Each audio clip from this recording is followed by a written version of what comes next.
can hear my voice, but you can't see my face until you can. Hello. Welcome to the Roguelike Celebration 2025 preview event. I'm coming to you from a basement. Hopefully you can see me and hear me. I can see chat right now. I see people saying hello. Hello. Thank you for being here.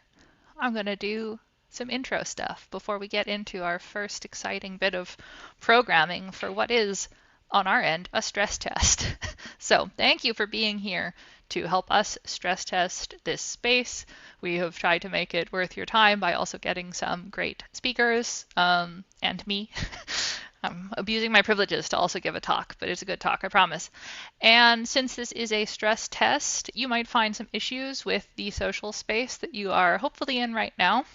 If you run into a bug or an issue, you can report it by typing /mod and describing the issue, or you can leave bug reports, comments, feedback on the space in the pavilion. If you look at the map, it's in the bottom-ish around the obelisk. We'll leave the space open for a bit after the talks are done to give you a chance to just look around, explore. We've got a fresh coat of paint. We're at the circus this year, which is fun. And so please go ahead and do that. And if at any point, if you just want to wander and also be listening, you can pop out the big top window with the stream in it and have that open as you're also exploring, which is cool. And at that end time, we'll also at least mention breakout rooms for the different talk concepts. May or may not be that all the speakers can hang around, but we will at least assign them rooms so that if you want to talk about something, you can go there and discuss it. We have a code of conduct. You can check it out. I encourage you to check it out, especially if you haven't been here before. There's a link on the left-hand side if you are in the space. It's also on the website, roguelike.club. There are moderators in the space. Using that /mod command is another way to report any kind of problem you're having, and we will immediately get on top of that. Also, we have a hammer icon in our names, so you can click on that and whisper to anyone with a mod. Be considerate. Everyone here is real people who want to hang out and have a good time. Treat them as such. If you are watching this on Twitch or YouTube and have been really confused about what I'm saying in the last couple minutes, there's a whole interactive social space you could be hanging out in, and it is not too late to join. It's a free ticket today since it's a preview event. You can go to, again, roguelike.club, and you can still get a ticket that'll just give you a link to how to get into this social space that we're talking about. That's the one place where we allow comments, and it's the one place that we can actively moderate while stuff's happening. You also, on that website right now, roguelike.club, can get tickets to the main event, which is October 25th and 26th. It's going to have a bunch of great talks. We will shortly have the list of speakers and talks up.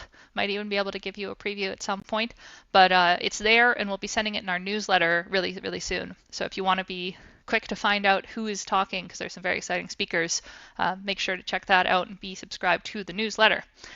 If things go catastrophically wrong in the social space, like I mentioned, this is being streamed on YouTube and Twitch, so you could at least watch it there if things completely collapse. This is all volunteer-run open source. If you ever want to help out with keeping this technical bit running, let us know. We always appreciate more help. One thing I'll mention, you might notice there are no live captions right now. Unfortunately, we, as we mentioned in our newsletter, have been having some trouble. This conference usually runs on sponsorships.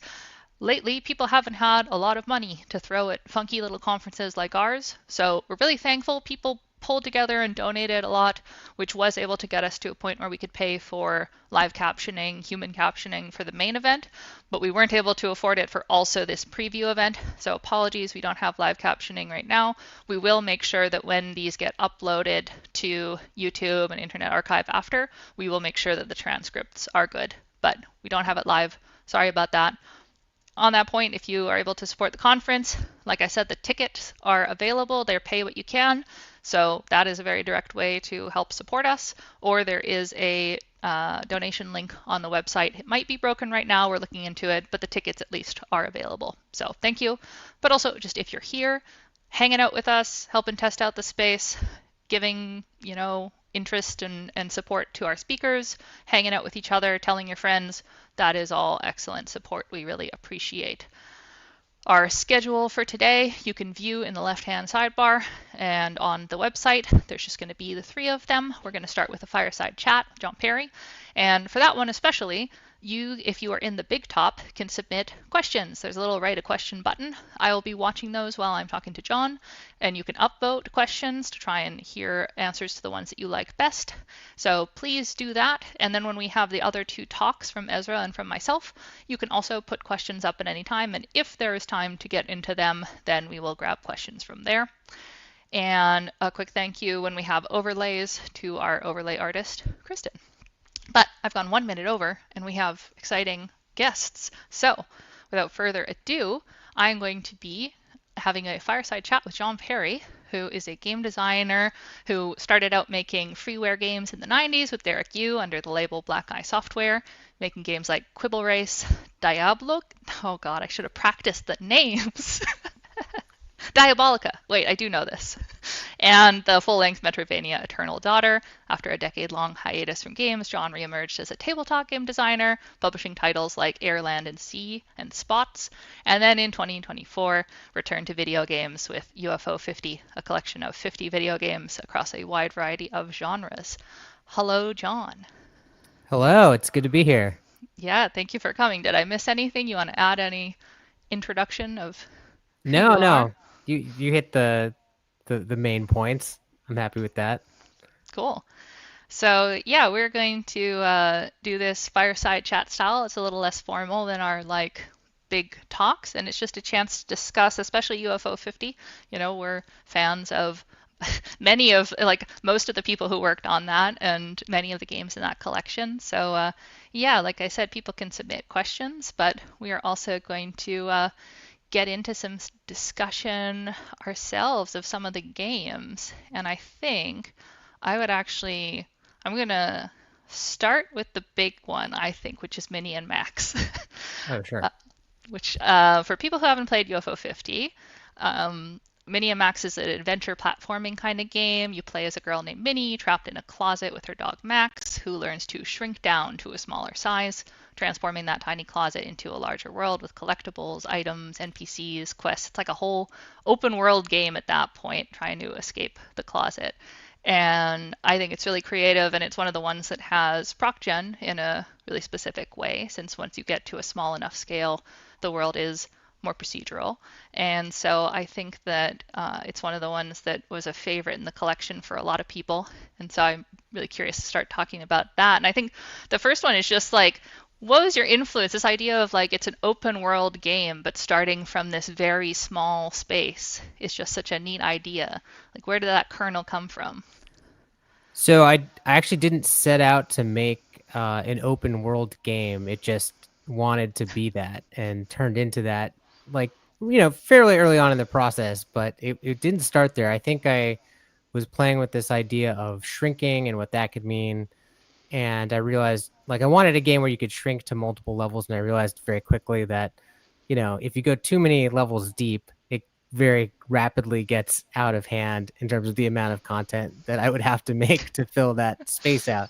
So I realized, okay, 3 is kind of the maximum, and also I need that top level, right, which in the game is the storage room that she gets locked in at the start of the story, to be as small as possible. It was sort of the only way the whole concept was going to work.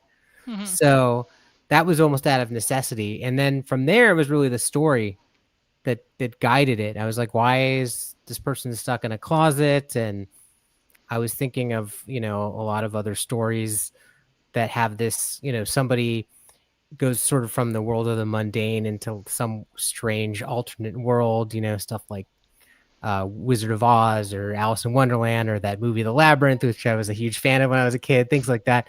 And so I was sort of just queuing off of that. And then I think I thought in the beginning it might be a little more linear, a little more structured. And I just realized very quickly that this needed to be a very open game where I didn't really put a lot of, I didn't really restrict the player's movement at all. And so that's just kind of where it ended up. Yeah, it's just really interesting, and that feels like it puts you in, one of the challenges when you're doing procedural stuff is like people can come across things in different order, and you don't know for sure what they'll see and when. And I think that that's an interesting element of it, and that it's cool. Obviously, the positioning of a lot of the set content. I think the whole thing it's using a seed, right, so that it is deterministic. Um, That's right. Yeah, it has proc gen in it, but it's a locked seed yeah, so that and that's like so that if you want to talk about the game with your friends, right? You're like, oh, if you shrink on this like one corner of the bookshelf, there's a cool item here, and we wanted people to be able to share that information, um, and just to create the illusion of like this is a real world that persists. yeah. How did you then figure out the spacing? Like, I think it feels like there's this really thoughtful sense of place of like, if you're in the flower pot, it feels like a place. And if you're in the lamp, that feels like a place. And it's kind of intuitively correct in some of what you would expect to find. And they feel really interesting. So, what was that like making that mix of a level generator and then I believe because yeah, of the levels down, you've got some mix of when things get more procedural and when things are more hand placed and kind of both making something that could create enough content that it had that feeling of literally anywhere you are, you can go down, but also there's a breadth of notable things and things that feel sensible in context.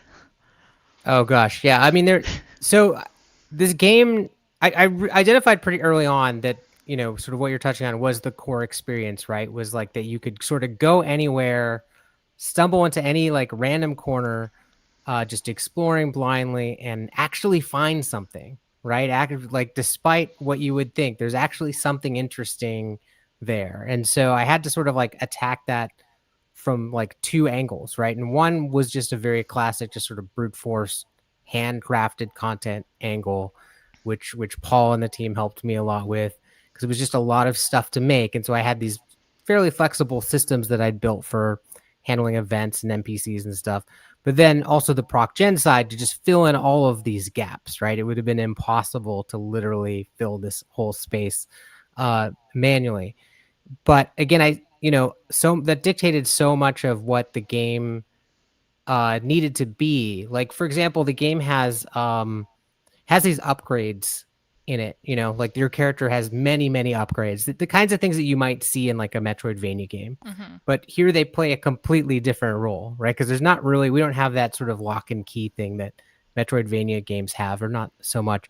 It's more just there because I needed stuff to give out. I needed, right? Because I want you to be able to shrink anywhere and find something. So I needed those, just a long list of rewards that I could give out in a procedural fashion to sort of make it feel like, and some of those rewards are smaller than a full item upgrade. Some of them are just a Mm-hmm. little NPC that tells you a bit of lore or something. But a lot of it was just making all of that stuff and planting it everywhere I possibly could. Um, and then the goal of the game also ties into the openness because the goal of the game is really just to acquire what is the currency of this small universe, which is the shinies, the broken pieces of this mirror that your character shatters. And so that, winning the game doesn't mean doing something specific. It means getting a lot of this very fungible Mm-hmm. resource. And that means I thought of it a little bit like how in like a lot of modern board games, you have these victory points. There's this Right. term in board games, point salad, for like these games that are like everything you do gives you points. I kind of use the shinies like that, where it's like everywhere you explore, every cool thread that you follow up on, you get some shinies, and that allows you to make forward progress, even though I have no control over where the player is going to go in this game, right? It's totally up to them. I can only sort of nudge them here and there. Yeah, that's really interesting, and it's funny to me because I've worked on a lot of like AAA big team type projects doing ProcGen worlds and semi ProcGen, and always I've only ever experienced the version where the world gets big fast and then you can't come up with enough stuff to fill it out. It's never that there's like too much stuff and not enough space. It's always it's easy to make the world bigger and it's hard to find stuff to put in it. And so, yeah, I would think that having the shinies too is like you've got your backup option of if nothing else, everywhere you go, you could find some shinies, and that's always helpful in your goals. Absolutely. And then, you have these sort of these funnels behind the scenes that are like making sure, that you'll get an NPC that tips you off to where a town is eventually, so that, even though I don't know where the player is necessarily at a given point in the game or the order they're going to play through things, I know they're going to eventually be sort of shunted towards certain paths where interesting stuff is. Yeah, something else I found interesting about that level design, and I think that this came up in the discussion of this episode on Eggplant, the podcast, Secret Life of Games, which I recommend. It's a cool podcast. And they did a covering of all the games in UFO 50. And it was that it feels like in this game, and maybe I think designers were more sensitive to it, but you can kind of feel the difference between some of the hand authored areas and some of when you're in kind of procedural world, but that's okay. And if anything, it's like it is exciting as a player to know that there are these very bespoke, unique feeling things like an NPC or a little town in specific places, and that if you look enough, you will be able to find them, and you know when you found them versus when you're in more kind of filler area, which is interesting because I think a lot of the time designers we end up trying to make that as seamless as possible, and like there can be a goal of make sure players don't know the difference between handcrafted areas and more procedural areas. So I'm curious if that's something that you thought about, if you have feelings on when it's worth having that be a clear split versus trying to smooth them together. Yeah, I can talk about that. So, I mean, just in the background, I'd say one of the things that helps a lot is that at this is the lowest level primarily we're talking about Mm-hmm. because all of the procedural generation happens. Yeah. There's the starting level where you're a normal sized human and locked in a storage closet. Then there's a level below that where you're the size of a bug, and that's all still handcrafted. And then there's a level below that where you're, the size of a virus or something even smaller, and that's where I really needed the procedural stuff to fill everything out. One of the things that really helps is that like at that kind of micro scale, you can kind of get away with things being pretty abstract because not only like are things like germs and viruses pretty weird and not like super well known to us anyways, unless that's what you study or something, but it's also, it's a fantasy game. So I have a lot of room there to like go in and out of different modes, whether it's like the handcrafted or the procedurally generated. But to like answer your question more directly, I think I was trying to make them more seamless at the beginning, and it Mm. evolved, and that ended up being a little bit limiting. And so it sort of evolved more to where it is now, where I'm not trying to hide it so much, right?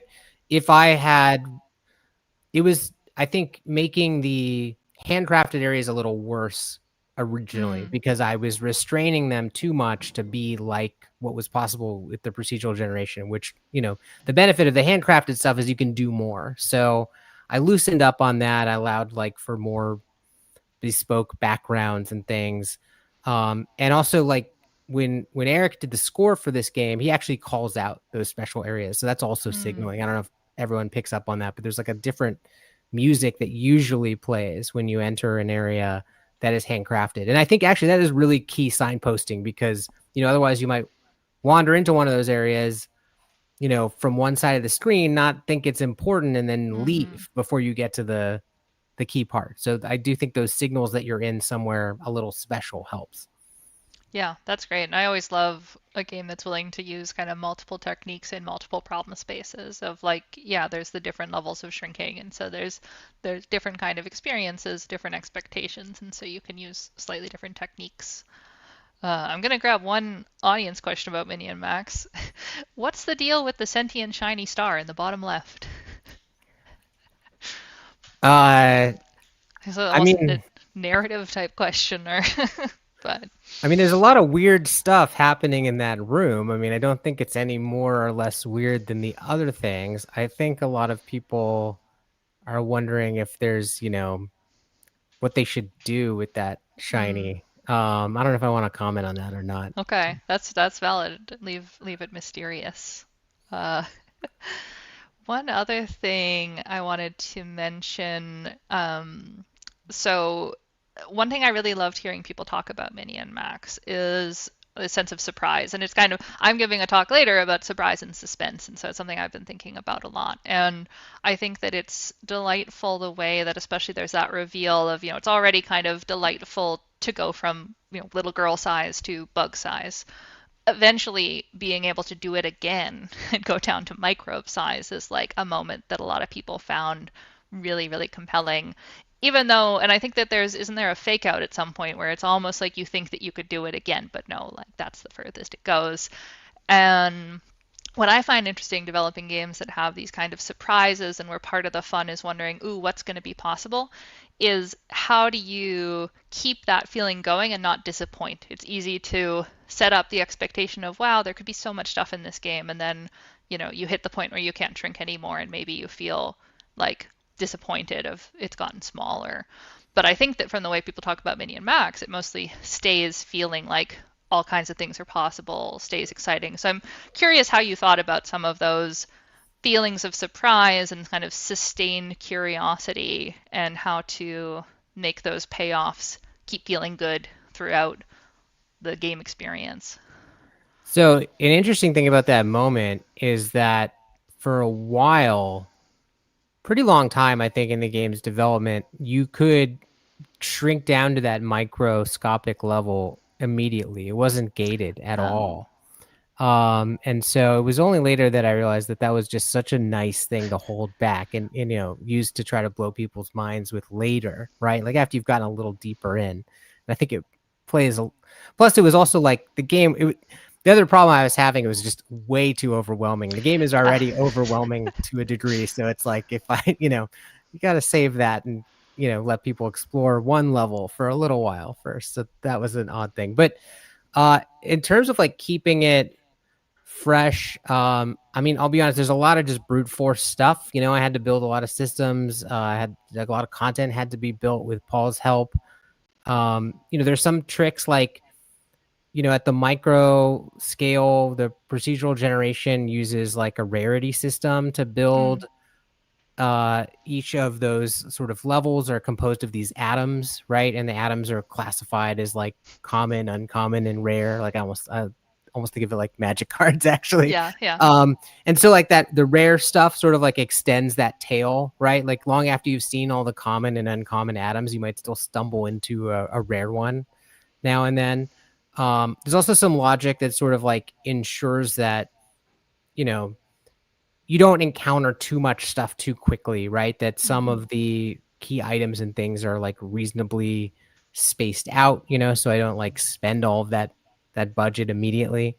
Um, but yeah, I mean, a lot of it was just, I mean, I knew in some ways like the game is big, but I knew the scope right from the start. I knew you were going to have this microscopic level, and so like I didn't really add to it after that. So I just grinded out until I could fill up everything pretty well, and then I guess it worked in the end. Yeah. So it was from the start, you knew it was going to be two levels. There was never a point where it was just a like one size smaller. It was always going to be, well, let's do at least three. I think I had a moment where like I almost backed off of like the three and like cut the microscopic level because I just in the context of making UFO 50, I just got a little scared. I'm like, I don't know if I can do this, Like guys. but it's a huge Yeah. expansion of content at every layer. Yeah. So, I mean, at one point I contemplated cutting it and then, I stuck it out and did it anyways. I think other people on the team encouraged me to keep going. Yeah. But you never had the hubris to go four. I guess you'd be at like atomic level at that point. Well, If you're electron sized. yeah, I mean, and you mentioned that fake out, which is like you get another potion that shrinks, but it just makes your like sprite half size. So Yeah. it does, I guess, play like a joke for people, which is great. Excellent. All right. I think unless you have something you want to say, I might move on to another game. I know because of course there's 50 games and you worked on many of them. Uh, Um, yeah, no, let's keep going. Sure. The other one that's come up a bit in the questions is Party House, my personal favorite game. That is, for people who haven't played, a deck building type game. You're building a Rolodex of party guests. They bring cash and popularity, but also sometimes trouble, and too much trouble will shut your party down. So you have a limited number of rounds where you are admitting random guests from your Rolodex to your party. You are hopefully not getting in trouble. You're collecting the rewards, you're spending them on expanding your Rolodex or making your house bigger, and repeat for a limited number of times, and then there'll be a win condition of having certain high cost guests at your party. And a question from Delverino is about the iteration and the balancing, which is something that we also were curious about, because it feels like most of the time you end your round of Party House really close to the last day. Like it does seem like most of the time, if you manage to win, you just eke it out and it's super close. And just generally, it feels like very tight in that way. So, is that just tons of playtesting and iteration? Is that the board game experience? Like, how did you get it so close like that? It feels like it's very consistent. Well, I like doing balancing work, so that helps, right? I think if I hated doing it, I wouldn't do so much of it. But I have kind of a three-pronged approach that I use for my board games as well. Because like, balancing is not it's not an exact science at all. So I just kind of like jump between like three different modes, right? Like, so one is just you play it a ton, you like go with your gut, right? You see what feels good, what feels weak. See like, oh, would I always want to buy this one guest, right? Would I still always want to buy them if I made it cost one more? If I made it cost one more, right? So there's a lot of that, and this game was fun for me to play, so that was not hard. But I also did a fair amount of math, like I did some spreadsheeting of like the guests, and assigning values to the resources, things like, popularity and money. Money's worth a little more than popularity, and getting those ratios right and stuff, and fiddling with that.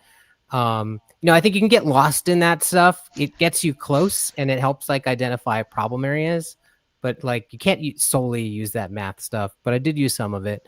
Uh, and then I also like increasingly I do a lot of this like Monte Carlo type simulations. So I remember Mm. doing that for this game where, I'd have a very dumb AI that maybe just does a simple expected value calculation to determine, when it should let a guest in versus end the party. And then maybe has one other thing that it does. Actually, like a really simple one of the ones I probably did early on, if I'm remembering correctly, is one that just doesn't buy anything.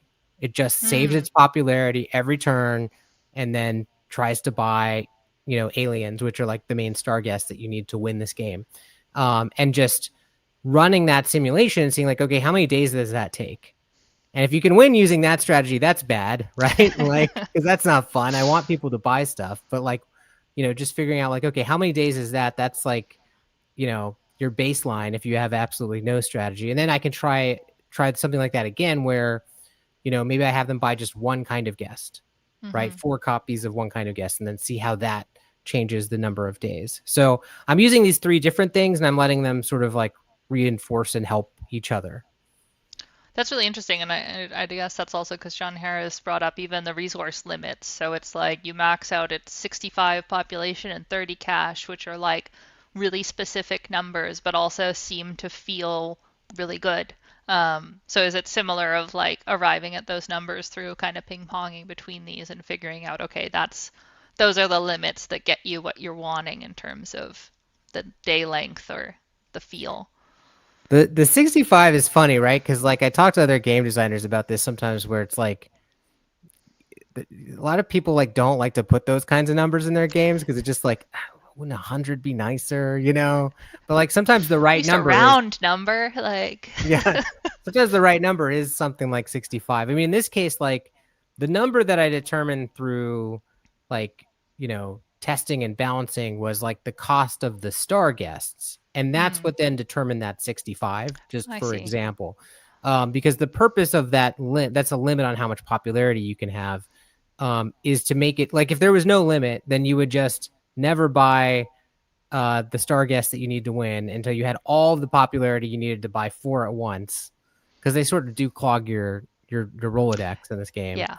And so that limit is to force you to like maybe you can buy one and then you got to save up for the next one, but it's set so that there are some cheaper guests that you can actually double buy and so on. So it's there. That's why it's such an odd number, I guess. That's really interesting.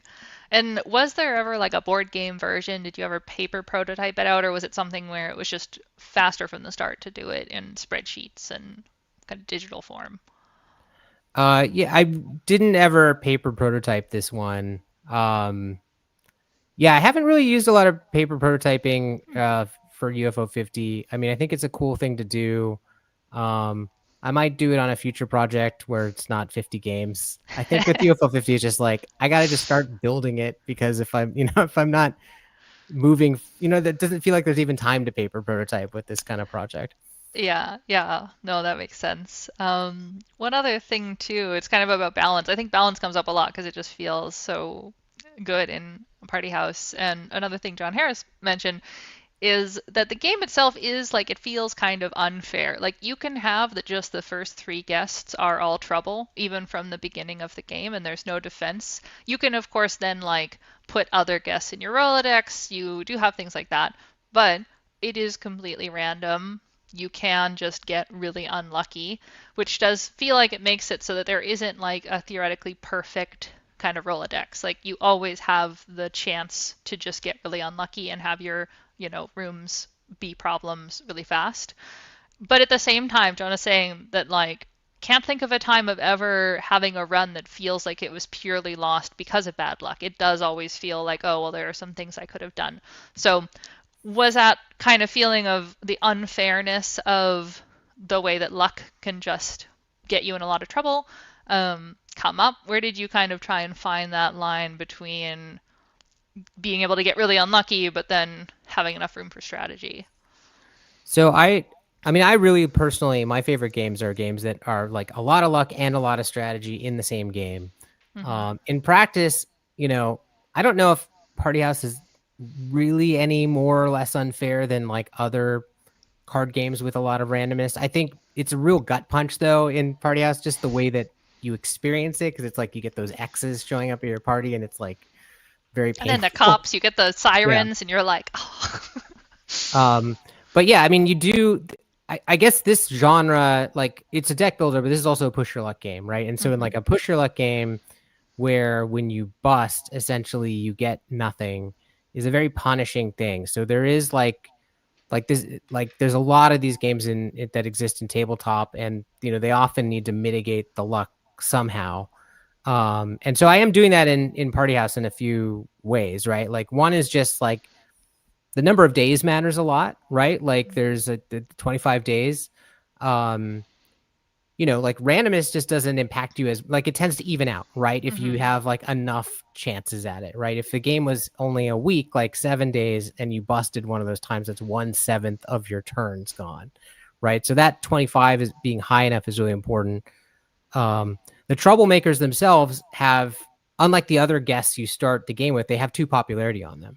That's also a mitigating factor, right? Because and it kind of makes sense. I don't know, they're trouble, but they're also Yeah, pretty fun, it's right? fun. But like if you have, like the first thing you might draw, this happens sometimes at the beginning of the game, is like two troublemakers after, like it's a terrible first draw or it feels terrible, but you're still getting 4 popularity, which is not bad actually for a first turn.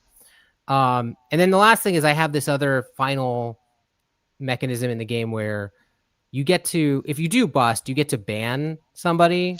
Yeah. It's only a temporary ban because otherwise it would be too powerful, and that part's it's a little awkward maybe, but I think the narrative helps sell it, right? So that means that like you will have one less troublemaker in the next turn. So it makes it actually like a lot less likely that you're going to bust twice in a row, even though it does happen to people, and I'm sorry. Yeah, I even wonder something I I like. I've come up with this before about if my players are going to be frustrated, I'd like to give them a little guy in the computer to be mad at instead of like the developer, which will then be me. And I think that it's nice. The kicking someone out really redirects. If you're frustrated, it's like it's you, Rockstar. You were the one who ruined my party. I'm going to boot you out. I think that that's actually the framing device of it uh, gives you a bit of an outlet for the emotional response you have to ruining a run. Yeah, I think that's I mean that's sort of what I was going for, because I think mechanically it's a bit kludgy, but because it has that story and you get to blame somebody, I think it feels a lot better. That's really cool. I think to grab another question that was in the chat, which is actually a broader one from Gemstones, could you talk a bit about the difference between physical board game design, video game design? What kind of draws you between one or another when it comes to particular projects? Like we talked a bit about how UFO 50 having to go so fast, it's faster to go in the video game realm versus the physical. And I know also that you have a GDC talk that's available online that people should check out. We might drop a link to that where you talk a bit about some of this. But is there anything you want to say about that kind of distinction? Yeah, I mean, real quick. Tabletop games they're definitely more restrictive, I think, in terms of what you can do, right? Got to get people to learn the rules and execute them, right? And people don't act like computers that easily. And it's you've got to have these physical pieces. There's all these limits that you're operating under. But like I think creative people also understand that like limits can be super freeing, right? And so I think like that also makes it a lot of fun to work on tabletop games because you are kind of like pushing against these constraints all the time. Um so yeah, I mean I like both for different reasons. I think that from a high level I think that's what it's about. It's like how much do I want those creative limitations versus not. Right, the open-endedness. That makes a lot of sense. One question from Grogbot. I guess, are you familiar? I guess there's fan mods already for UFO 50. Have you seen people making these modifications? And are there any that you're like, oh, that's especially interesting? Or have you been too busy doing game development? I haven't played any of them. Some of them were showed up on the Cherry Rush Right. stream, which was an event that happened recently, um, like a live weekend long event of people doing cherry runs of all the games.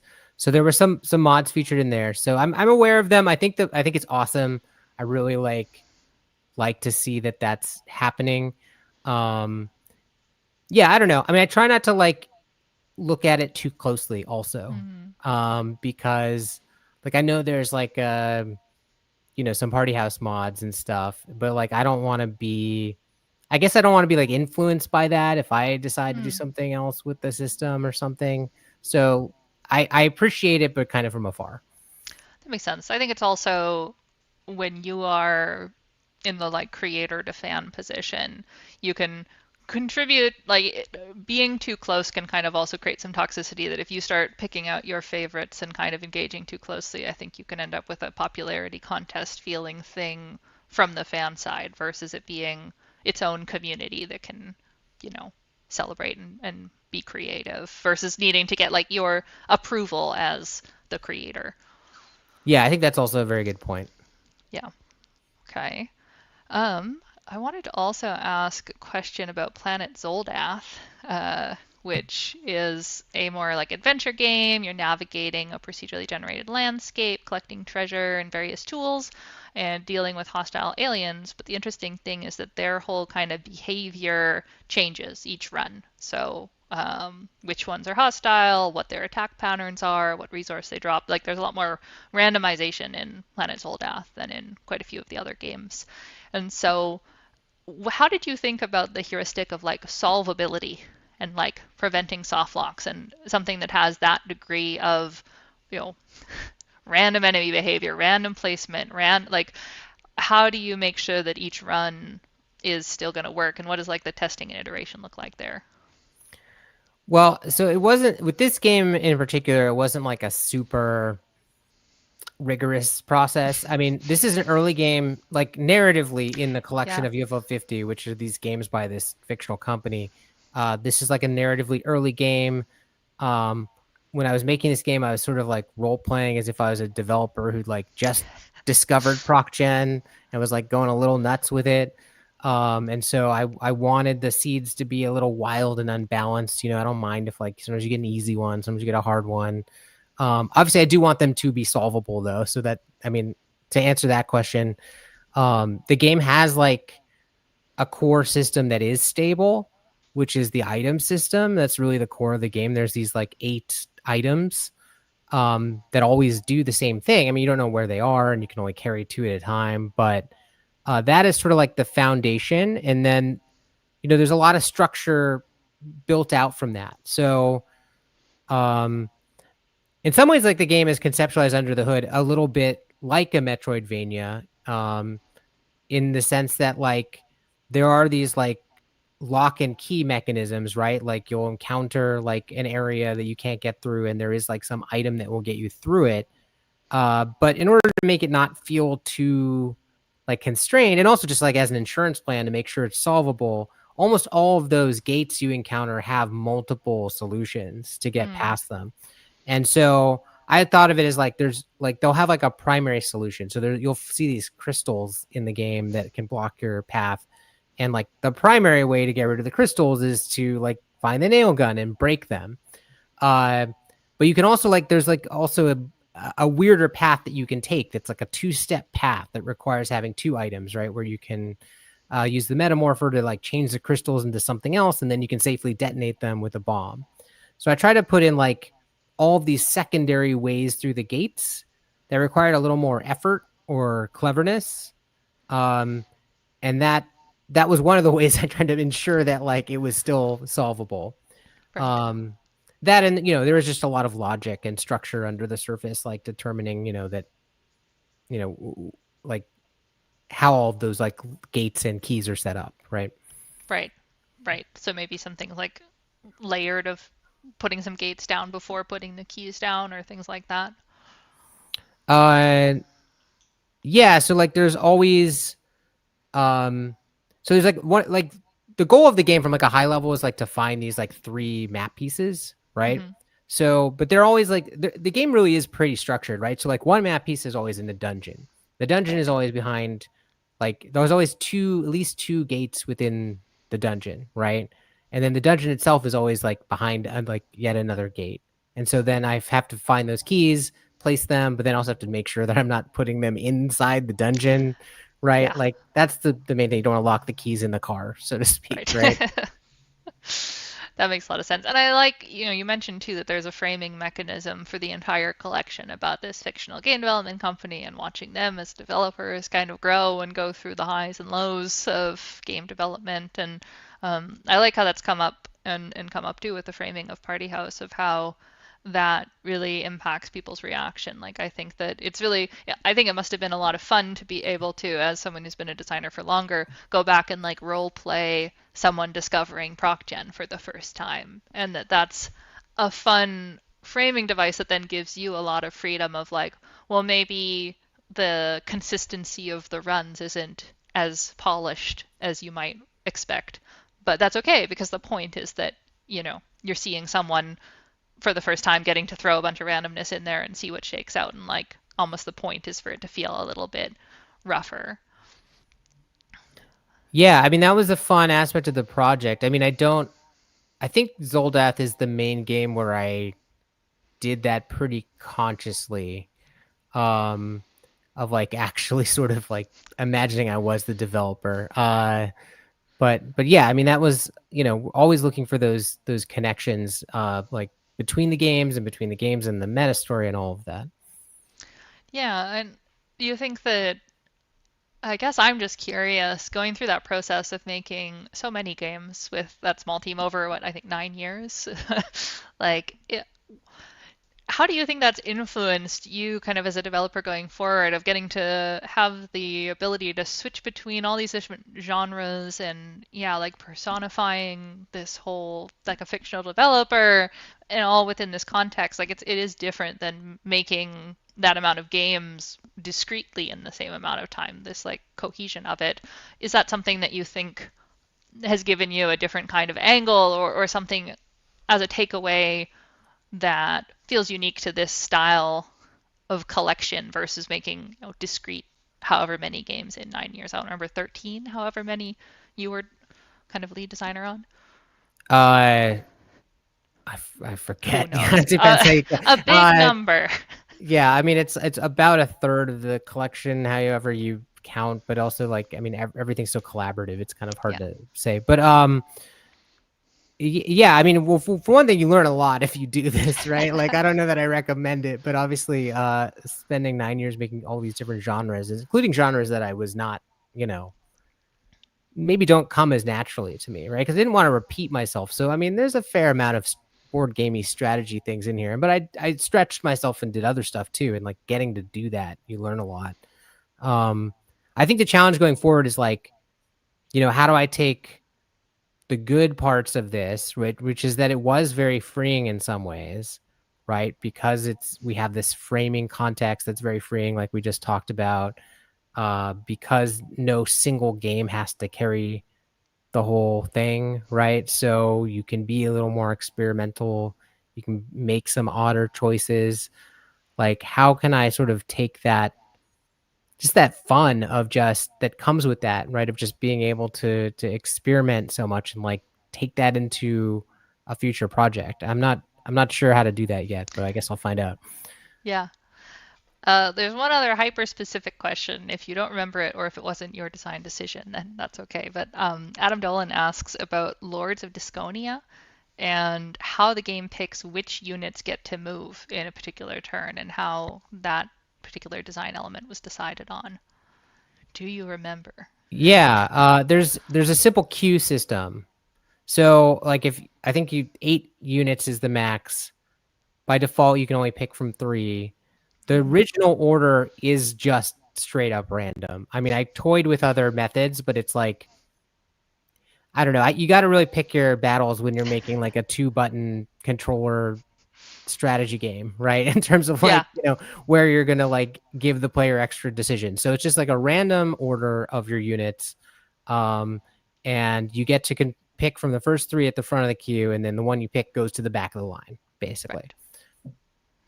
That's funny. It reminds me of learning that in Slay the Spire, the enemy AI choices are completely prescriptive every time, a detail I had never noticed in 200 hours of playing Slay the Spire. Um, but yeah, sometimes the simpler solution is perfectly acceptable. Yeah, I think it was suggested maybe on the eggplant podcast that the order could have been determined by like the order you've bought them in.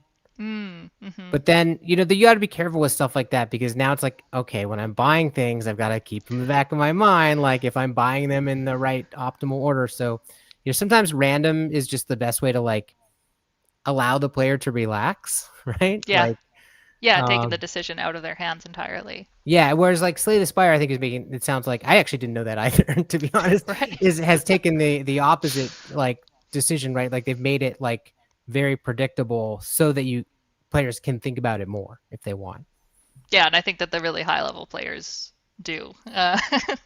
But most people don't, even game designers. I hope that that's fact right. I'm like 90% sure that that's true.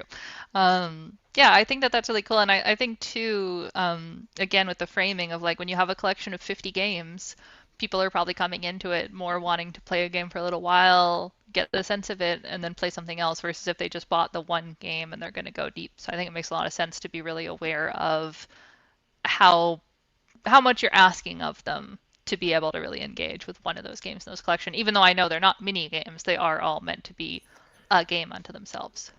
I think that makes sense. Although, I mean, we were pretty maximalist, I would say. Like with this, I mean, it's not my Lost in the philosophy sauce. with like, but intentionally so, right? I mean, Yeah. like when I make a board game, usually I am trying to like really manage the player's cognitive load and so on. And there is an element to UFO 50 where like we talked openly about we're going to overwhelm people, and that's part of the point. Yeah. Well, that's delightful. All right. Well, we are coming up now on time, but this has been really great. Thank you for taking the time to come answer some specific questions and talk a bit about it. UFO 50 is really, I think, a unique and notable kind of accomplishment. And I again recommend people check out your GDC talk. It's really interesting. More stuff about board game design and video game design. But yeah, thank you so much. Yeah, thank you for having me. It's great to be here, and I'm really excited to see more of what this conference has in store.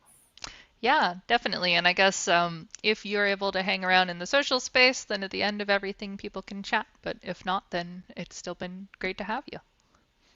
It's been great to be here. Thank All you. right. Thank you. Okay. Um, so that was a great time. Now you're going to get a break from listening to me. I'm going to be back at the end. But in the middle, we have an exciting talk from, let me get my cue cards in order, my digital cue cards. This is Ezra Santon, who is a game designer and programmer with creative interests including horror games, journaling games, and roguelike deck builders. Ezra loves the feeling of improvising on the spot while drafting, and obsessed with designing games that give players that experience. Made a tile placement deck builder called Hellscaper, and currently working on a horror comedy deck builder called Mr. Magpie's Harmless card game. And Ezra is here to talk about building synergy networks for roguelike deck builders, which is a very interesting concept. So, welcome, Ezra. Hello. Hello. Hi. It's really great to be here. I love the Roguelike Celebration. I always watch all the videos, and it's cool to be in one. So yeah, as Lexi said, I'm talking about synergy networks in roguelike deck builders. I'm Ezra. I have made a lot of games, and my favorite type of game to make right now is a roguelike deck builder. So this is Hellscaper, the tile placement deck builder roguelike. Mr. Magpie's Harmless card game, which is a push your luck deck builder roguelike, which actually started its life as explicitly what if Party House was on a grid. So it's really cool to be talking right after John. It's since evolved into that. Plus, it also has this creepy puppet that you're playing against, kind of getting at what Alexia was talking about earlier about like, if you're going to blame somebody, do you blame a guy in the computer? You're like, you definitely blame this thing sitting across from you. And I've also done contract work on Slumber Realm, which is a dice drafting roguelike made by Brian Cronin, who's also a Roguelike Celebration alum. And then I've made a lot of prototypes that have never seen the light of day that are all roguelike deck builders. So the thing I want to share with you today is this mental model, this lens that I use when designing these games that I find to be very helpful to make them. So that's synergy networks. We're going to talk about a toy game example to sort of motivate and give some concrete examples about it.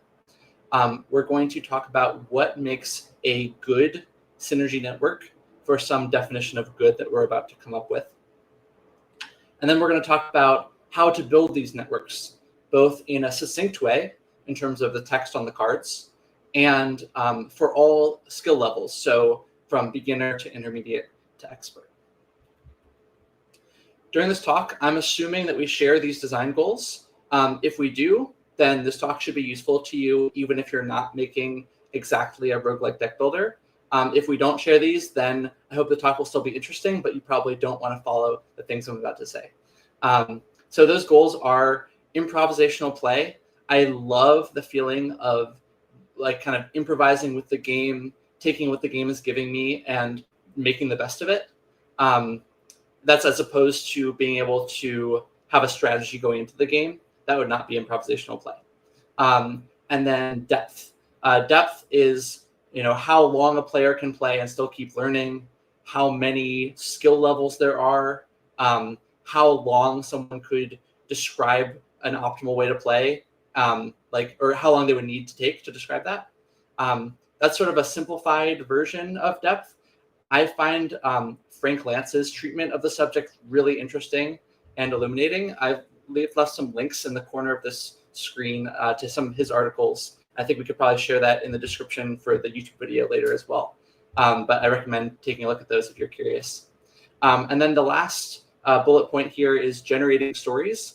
I find that to be a really important thing in these kind of games, to be able to tell your friends about the build that you just made, those kind of stories. But this lens of synergy networks isn't the best way to get at that. So I'm not going to be talking about it as much, but it's kind of there in the background. So this is a screenshot from our Discord for Mr. Magpie's Harmless card game. And I was really happy to see this happen because what this is a new player came into our Discord and asked for tips. And this is probably the best player at the game, definitely better than me. This person's able to beat the game many times in a row. And I, can usually beat it once, but probably not many times in a row. So this person was gave like some high-level strategy tips, then basically said, it's hard to give general advice. You can't shoot for one thing every time. You have to roll with the punches. And that was music to my eyeballs seeing that, because that's exactly what I was going for, is that improvisational play and depth, even from a really advanced player. They hadn't found some strategy that they could use every time. So this talk is sort of, how do we get there? This is the toy game we're going to be talking about. Let's call it Alpha Balatro. And in Alpha Balatro, there's just cards with letters on them and then a certain number of points. And you have to get over X points to win a round. So this first version of it is very simple, and it wouldn't make a very good game because each one just has a set number of points. So if you have the choice between A and B, you would always take A. A is strictly better than B, and B is strictly better than C in this version of it. So we want some way for the cards to change their value based on the game state. That's what's going to make those drafting decisions interesting, so that you have to actually decide, and the player has to evaluate the game state to see which ones are going to be good in that state. And you can do that a lot of different ways. You could do it based on the environment that you're in. You could do it based on what enemies are coming up. Those could all be ways to fluctuate the value of the cards. But we already have the concept of a deck of cards because we're making a roguelike deck builder. So let's try to make the cards change their value based on the other cards that you have in your deck. And if you do that, that's basically what synergy is. Synergy is when two cards are worth more than the sum of their parts. And for the purpose of this talk, we're going to talk about synergy as existing between two cards. So if we change A to be 3 points plus 1 point for every B that you have in your deck, then A and B would have a synergy of 1 because A is worth 3, B is worth 2. Together they would be worth 5, except there's this extra thing, the synergy, that's adding 1 more on top of that. So we can zoom out a little bit and turn this into a network. So there's still A, B, and C. They're still worth 3, 2, and 1 points. And you can see the synergy between A and B is represented as that line. In a network, you call it an edge between the two nodes of A and B. And it's just saying that they have a synergy together of 1. But we can also tell by looking at this that C is kind of looking lonely over there, and you'd never really take C because it's only worth 1 point. It's never going to be better than A or B. So we could change that by adding a edge between B and C that has a synergy of 2. So now, if you have no cards at all, it's still best to take A because it's the most raw points. But if you already have C in your deck, then it's actually better to take B. And if you had 3 Bs in your deck, then it would be better to take C because of the synergy between them. So by changing this network, you can make it correct to take different cards in different situations. We zoom out even farther. This is a slightly larger synergy network, and the dots are all cards. And in this talk, I'm going to be saying the word card to mean basically anything that you would be drafting. It could be dice or jokers or whatever it is. The thing that you're drafting in the game, I'll just say cards. And then the edges are still the synergy between those cards. And we can draw networks like this. So this might be a drafting decision. The red points would be cards you're choosing between. And now as a player, you're thinking, okay, which one of these do I want to take based on the other things that I already have? And I'm not saying that players have this exact image in their head. I doubt that that would be true. But if you've played these kind of deck builder games before, you do have a sense when you're making this decision that you know generally these cards are good with these other cards. This card's really good with this. If I had that card, I really want to have this card to go with it. And that thought process, that mental model that you build up and then use over time is basically the synergy network. And it's useful for us as designers to have a more explicit version of it that we can look at and talk about, because it helps us talk to each other about problems that can come up based off of what the network might look like. One problem is that the network could be too sparse. This happens a lot when you start making a game, right? Because there's no synergy magically added to your game. You have to add that yourself. So it might be sparse to begin with, and you can add more synergies to connect the graph, the network a little bit more. So this happens at the beginning, but it can also weirdly sneak in at the end of a game, towards the end, which is that players can realize that while there are a lot of synergies between the cards, some of them are way more valuable than others, to the extent where they actually ignore most of the synergies that are there. And then it's sparse in practice, because in the player's mind, they're not thinking about all the synergies. So for instance, if you have the enemy power curve, or the number of points you have to get, or whatever the thing is that the challenge you're trying to meet, if that is going up at a higher order polynomial than some of your synergies, that can end up, I mean, this can work if you balance it really carefully, but if you end up in this sparse zone over to the right of the screen, it can make it so that players will just ignore all the linear synergies, and they just go for the synergies that put them on that power curve that they know will let them beat the game. Because if they don't do that, they lose. So the game is telling them, hey, this is all you have to care about. So the synergy network can be too sparse. It can also be too connected in a specific way. So this is if the cards are too siloed, if there are clusters of synergy that are really strong within the cluster and not many connections out of the cluster to other ones, you get these silos. So for instance, in Alpha Balatro, let's say we made the vowels have synergy with all the other vowels, and the consonants have synergy with all the other consonants. Now, once you start taking vowels, you never want to take any consonants, because you know that they're not going to be nearly as good for you as the other vowels, since they all synergize together. And that can be bad, because now, once you choose one of these strategies, you kind of put your blinders on, and you're just ignoring all of the ones outside of it. And that makes the game less deep. And in some rare cases, it can also make it less improvisational, because you can kind of choose ahead of time, I'm going to go for this strategy, and it can work. This happened to me when I was making Hellscaper, because it was a tile placement game. So I was trying to work on both making the tile placement fun and the drafting fun. And I designed the sets of cards in these silos, these builds, like I added all the fire cards, and then all the monster cards, and the monsters were all really good with each other, and the fire cards were all really good with each other. But once I did that, the gameplay was fun, because they had been thoughtfully designed to go together, but it wasn't very fun to draft the game, because once you realized that there were these sort of like 5 different builds that you can do, then you would just sort of take one card that looked good and then go down that path, and it wasn't as deep anymore, because you were just focusing on that path. So if you avoid both the sparse case and the silo case, you get this healthy network, which is well connected, and it has some clusters, because you still want build-arounds and things like that.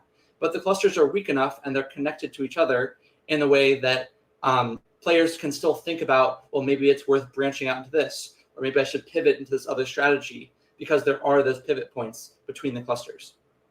And the rest of the talk is going to be about getting the game to this point. As a quick aside, I've been playing a little fast and loose with what these lines, these edges really mean. We started off with them being just a numeric value. Then we talked about they could be like linear or quadratic or things like that. From now on, I'm going to be talking about them as the win percentage increase that you get from having both of the cards on either side of the edge. The reason is that it makes everything a lot cleaner to talk about, and it sort of unifies a lot of the other things we're about to discuss. So from now on, picture this as each node has like a number associated with it of the win percentage you might get, like its strength in the game generally, and then every line going out from it is the win percentage increase you would get by combining it with another card that you have. The main thing that's working against us when we're trying to make this healthy network is the amount of text you have to play with on a card. Basically, you don't want the text to be too wordy, because players get bored easily. And also, it's just not very fun to read like a huge block of text. If we had as much text as we wanted, we could specify each of these edges with a line of text. We could say, like, this card is good with this thing and this thing and this thing for all of these different reasons. But because we don't, we have to rely more on categories. So like this smiley face Joker from Balatro, it gives you a bonus if you play face cards. And face cards are a category in the game, and other things do other things with face cards. So it starts to have this effect on the network that's broader than you would expect for the amount of text on the card. In general, categories are basically the way to build these things up in a succinct manner. So in Alpha Balatro, we had our vowels and we had our consonants, but you could also have something like piano notes, which include some vowels and some consonants, but not all of them. So now you're sort of slicing up the content in these different categories, And because they're not overlapping, you're getting those connections between the clusters that's so important. And it doesn't have to be just the identities of the cards that are these categories. It can also be related to their effects. So in addition to the explicit categories of like this type and this other type, you could also have some cards that say do blank, and then another set of cards that say when blank happens, you gain some benefit. Or, create a foo token as one category, and then use a foo token to do some benefit as a different category. And now you have these sets of cards that talk to each other, but they're split up in different ways so that they, again, don't cluster up too much, but they are connecting a lot of the network together. An important thing to think about while you're designing this is the experience for each level of player. So you want beginners to be able to start climbing that skill curve pretty quick, but you also want it to be very deep and have your expert players have more things that they can realize over time. So there's this learning curve where some types of synergies are easier to figure out than others. These are some examples from Slay the Spire. So explicit callouts are basically the most obvious thing you can do. Perfected Strike is a perfect example. It literally says it gets additional damage for every card containing Strike. And Strike is a basic card in your starting deck. And also they look the same. So it's like really obvious that these cards are meant to go together. And I think a lot of new players play with this card and they feel good about it. And that's great. And, expert players might poo-poo this a little bit. I went through a phase in my design process where I sort of poo-pooed it. And I was like, this isn't really important, or like, this isn't very interesting, but it is important. And expert players, even if they think it's a little bit basic or something, they can just ignore it and they can focus on the other stuff. But the new players do need this. And it's important to get them on board and realizing what kinds of synergies you might have in your game. An intermediate step would be things are connected to each other, but through some intermediate thing. For instance, Inflame gives you 2 strength. Well, okay, nothing on Inflame is saying that it's good with Strike, but Strength says it gives additional damage whenever you attack. So now there's this linkage where like Inflame is giving you Strength, Strength is saying it's good with attacks, so Inflame is good with attacks. But it wasn't quite as explicit as before. It wasn't as obvious as Perfected Strike, but it's still somewhere in the middle. And then on the far end of being obscure, there's consequences that arise as a natural result of the gameplay. So Acrobatics lets you draw extra cards, and Slice is a card that deals some damage, but it costs 0. So these cards are good together because when you're drawing a lot of cards, you might not have the resources to play all of them. But if something costs 0, you can definitely play it. So these cards are good together due to a result of like how the game is played. I don't know, maybe some advanced players would realize that quickly, but in general, you have to kind of play the game to figure this out. And this synergy is pretty subtle to the point where I don't think most players would call this a synergy, but for our purposes of, is there some win percentage increase when you have these 2 cards together, it absolutely counts. This is a cheat sheet that I use sometimes to go down like, okay, I need to add some more categories. I need to add some more synergies to my game. Like, what are some ideas? And I'm listed them here from obvious to obscure. And as we go on the right side, I'm going to be building up like what a player's mental model might be as they're realizing these things. Explicit callouts, we just talked about. That's you're saying this thing is good with this other thing or this category of thing. Resource generation and use, that's this thing generates a fire token and these things use fire tokens. Those are synergies together. Chains of events, this is like, this card heals you, and then another card says, when you are healed, draw a card. And chains of events can sometimes be like loops or infinite loops, things like that. Multiplicative relationships, this is getting towards the more obscure side of things. A really obvious example of this would be the chips and mult in Balatro. Literally, you are multiplying them together to get your score. So by the very nature of the game, all of your chips cards and all of your mult cards have synergy with each other because they're worth more than the sum of their parts, since they're multiplied together instead of added together. A more strange example might be something like poison, where in a lot of games there's like you deal a certain amount of poison and it decays over time. That's actually multiplicative with itself because you have a certain amount of damage, but also the damage is related to how many turns it's going to be applied. So it has sort of an n squared divided by 2 thing going on, and that is multiplicative with itself. Finally, benefiting from the same gameplay choice. This is way on the end of obscure, but it's something like, let's say in Alpha Balatro, we instituted a rule where at the beginning of your turn, you would declare yourself to be either a poet or a scholar. And some of your cards would say you get a benefit if you've chosen to be a poet, and some of them say you get a benefit if you've chosen to be a scholar. This is just an observation that cards that are either one or the other of those things would all have synergy within themselves. You wouldn't want to split it up too much because they're all getting the benefit of you choosing that thing. That sounds like a really contrived example, but it does come up. In Mr. Magpie's Harmless Card Game, for instance, some of the perks in the game, which are like our jokers, give you a bonus if you flip cards up in sort of a checkerboard pattern. And some of them give you a bonus if you flip them up from right to left, which incentivizes you to not do them in a checkerboard pattern. So it's a little bit better if you have all cards that are, incentivizing you to do one or the other of those things. But it's pretty subtle, it's pretty obscure, and probably only more advanced players will start to realize that. In addition to synergies, anti-synergies are also very important. Players don't like to think about anti-synergies as much. I don't think it's as exciting to realize that 2 cards are worse together than you thought, as opposed to realizing that they're better than you thought. So this is really a tool for us as designers to cull some of the synergy network down, and also just add some more depth for players to realize over time. The reason I've crossed out explicit downside here is that the point of the explicit synergies, this explicit callouts, is really to get new players excited about the game. So because downsides aren't really exciting, it doesn't really make sense to have explicit downsides. So most of these things are towards the obscure end. Compounding downside is when something by itself is not too bad, but if you have a lot of it, it starts to become a problem. So like cards that deal you damage, sometimes that's like, one of them is okay, but if you have too many of them, it starts to be a problem. Using the same resource, this is like if you have a lot of cards that cost a lot of mana, you're probably not going to be able to play all of them. So since they're using the same resource, it's bad to have too much of them.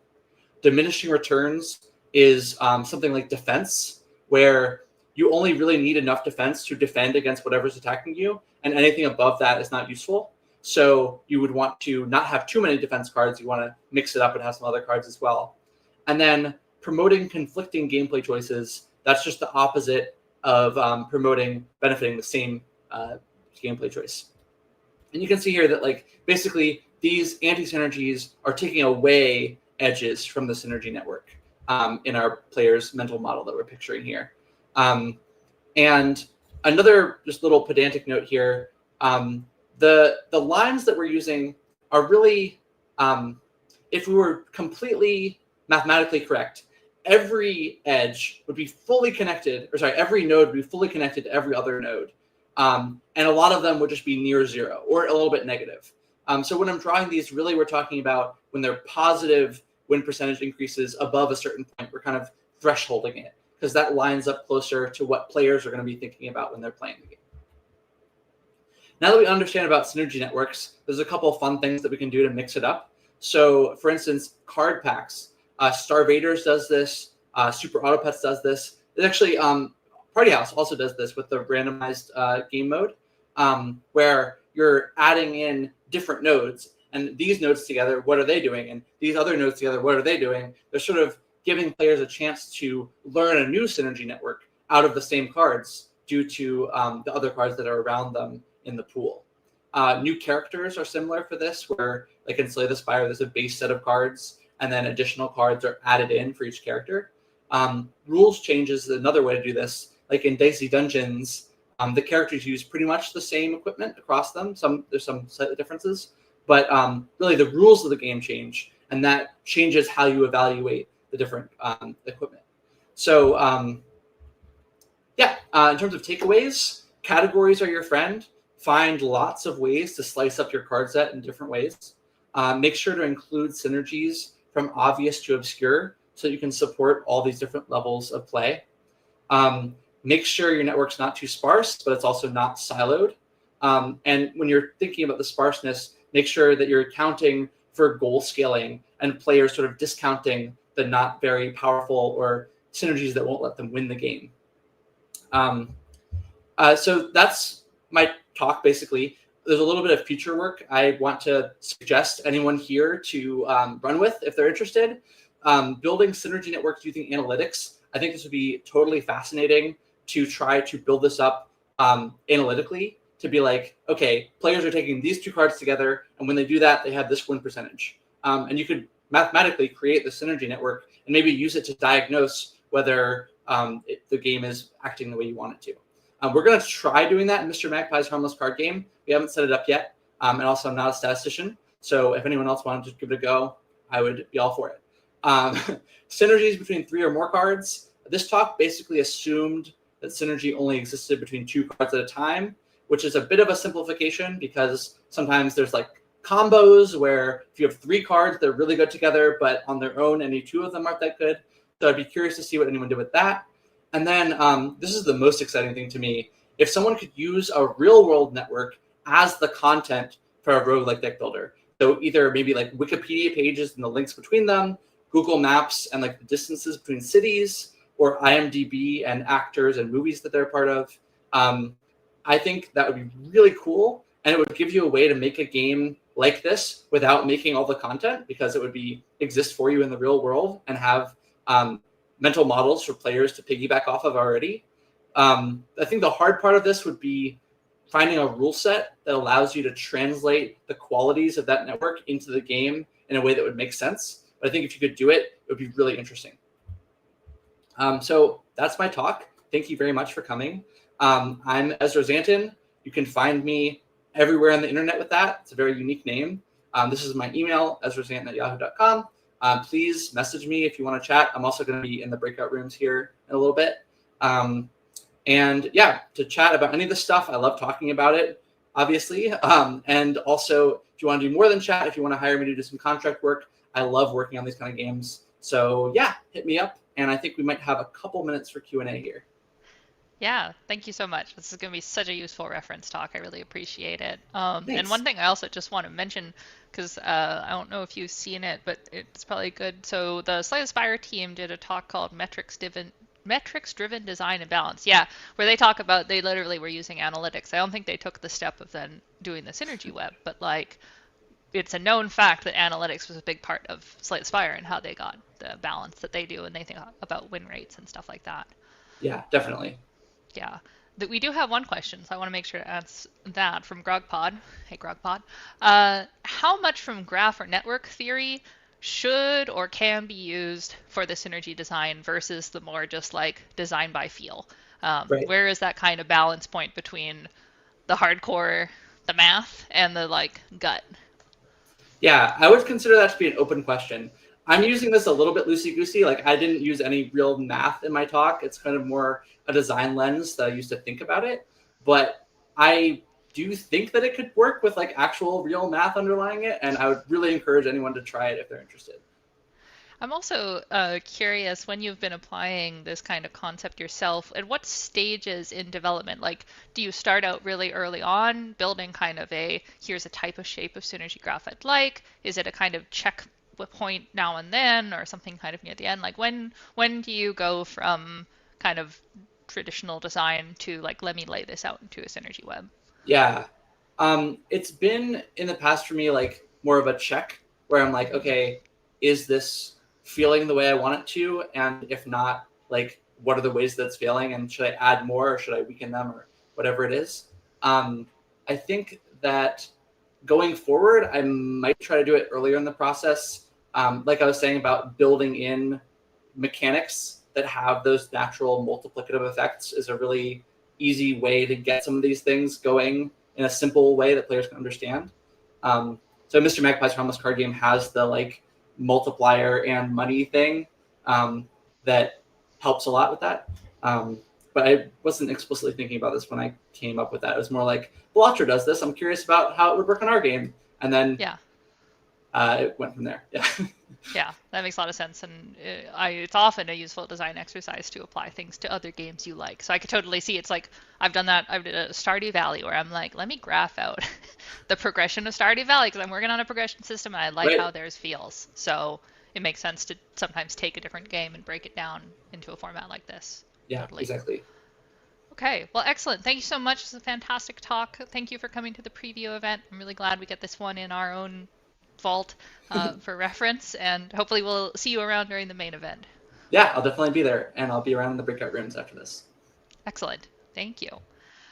Okay, and I'm going to at least mention those now, and we'll kind of like shout them around. So I'm going to give a talk next, and I'll need to vamp while I do my own setup because I don't get to like chill while I'm busy.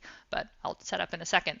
But just to put some names to things, I think that if you want to discuss UFO 50 and kind of the type of stuff that John was talking about, then after this is done, my talk, you could go to the dressing rooms. If you want to talk about synergy graphs, talk with Ezra, then we'll assign that the props closet, and then I will go and hang out in the break room.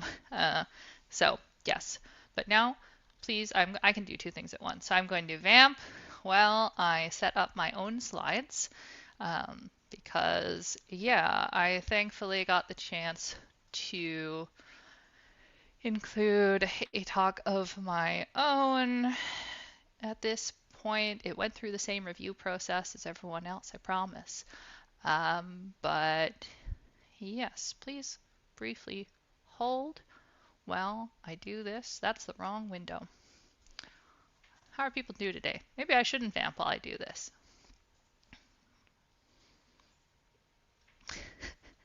Things are going on. People are, oh, I can take a water break? You're so kind. I don't need water. You know, every year they tell me, Alexi, you have to take more breaks. And I say, no.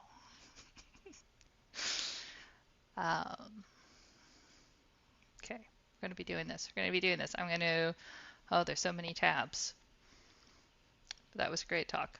Basically, you know what, I'm just going to preview here. This is a talk I gave at GDC.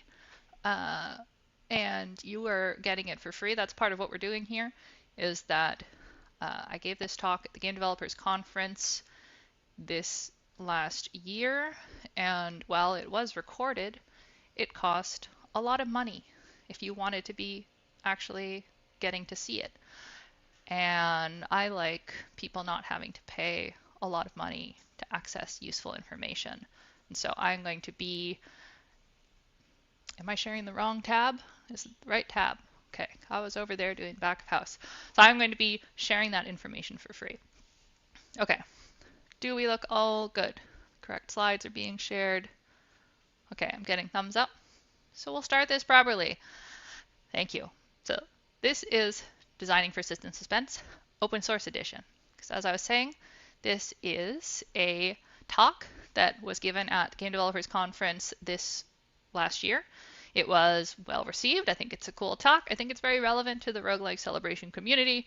And while it was recorded, it is very expensive to access. And so I am presenting the same content, but for free to get it so you don't have to wait 2 years or pay like $700. It was an hour-long slot. I'm trying my best to fit it in 45 minutes. Hopefully we will not go over time, but that's why I'm the last slot today. You've been seeing me as the MC, but other contexts, so yes, my name is Alexi. I am a technical systems designer in my day job. I've been making games for about a decade now in the industry, a lot of AAA, and a lot of stuff under NDA, but I worked as a system designer on a world-hopping kind of procedural survival adventure game called Nightingale, and I also worked on a systemic surreal horror sports simulator called Blaseball, which I will be talking more about later. But also very notable is Roguelike Celebration. I've been involved in speaking at this very conference since it started in 2016, when it used to look like this. Now you, if you are alive, are currently hanging out in a place like this.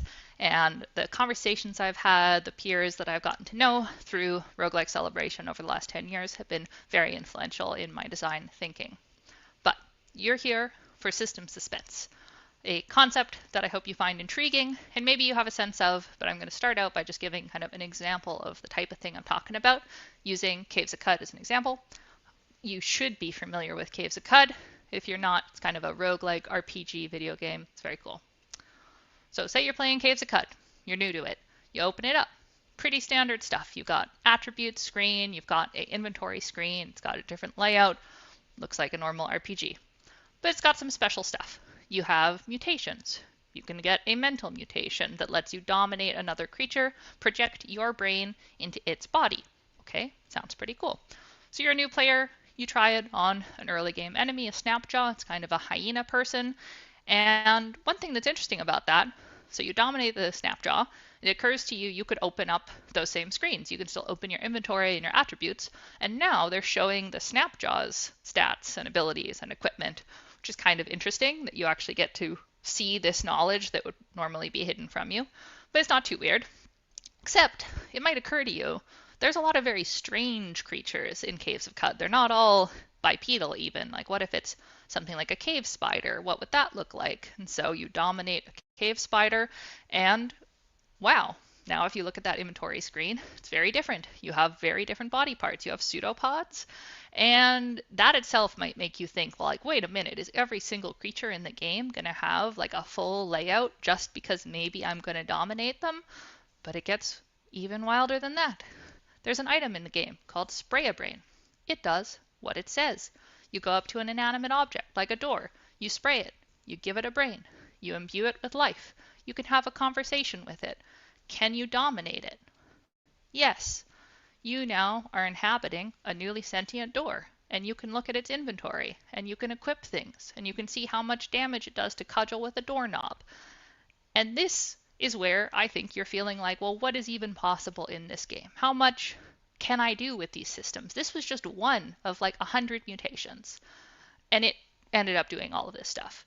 And that feeling of like, wait a minute, what is this game even capable of? I don't think I understand anymore the limits, is the kind of feeling that we're going to be talking about today. And my favorite kind of games, honestly. So I started with Caves of Cud for a reason, not just because it's amazing. The term system suspense originated with Jason Grimblatt, one of the co-founders of Freehold Games, one of the main developers, well, like they are the developers of Caves of Cud. And Jason wrote a blog post I highly recommend called Apologia for Game Wikis, and in it shared this definition that had come up on the Caves of Cud team. This idea that system suspense is the experience of maneuvering through game systems that do not make their boundaries immediately known. Instead of deriving theorems from their axioms, these games ask players to discover the axioms themselves. So in other words, learning how to play the game is part of the fun. And this gets discussed as surprise, as mystery. Jim Stormdancer of Frog Fractions referred to this as games as ludic mystery. So it's not just about the mechanics are clear and elegant and you learn them quickly, then do stuff with them. These are games where learning what those mechanics are and how to play them is a big part of the fun. Now, this idea was compelling to many people, including myself. And in 2023, all of the people here, including me, got together at this think tank conference thing called Polaris, and we spent a weekend with Jason talking about this idea because we all thought it was really cool. And these are some of the projects that we had all collectively worked on. So we were all experienced designers, found this really compelling. We took that. We then spent several months developing a report, a paper on this idea of system suspense. We put it out. I'm going to link it at the end. It's freely available online. It's very cool. But then I got permission from the group to then convert those findings into a talk. And as well, I have kind of picked different case studies than some of the ones in the report so that it's not just like a one-to-one, but that is a follow-up. So that's what I'm doing. I am presenting the work of all of these talented people on this idea that we found compelling. So with that introduction out of the way, the rest of this talk, I'm going to talk about surprise and suspense. I'm going to talk about then how we intentionally design for this and some case studies of what we have done with this concept since writing the paper. And then finally, I'm going to do a tiny bit of digging into that system part and how we could contrast that with a more content form of suspense. Now, I think suspense itself is a familiar term. We don't need to spend too much time designing. We're used to it in like a storytelling sense. And at the most basic, suspense is a mix of uncertainty. You don't know what's going to happen. Is the velociraptor going to eat this kid? Probably not. It's a PG-13 movie. But as long as in the moment you're not sure, you can have uncertainty. And the other half, anticipation. You expect a resolution. You are waiting for a resolution. You are aware of the feeling of anticipation. You must be aware of that waiting in order to be actively feeling suspense. Now we see plenty of this in games. So for example, Mass Effect 2. Very narrative series of games, lots of narrative moments, including narrative suspense. There's a point in Mass Effect 2 where it's scripted, you are off on a mission, you get a cutscene of your ship being boarded, your crew is abducted by hostile aliens, you get a mission to rescue them. And you don't know, are they going to be alive when you get there? Are they already dead? Suspenseful in a narrative sense. But what I like about this example is that the way it actually resolves leads us closer to systemic suspense.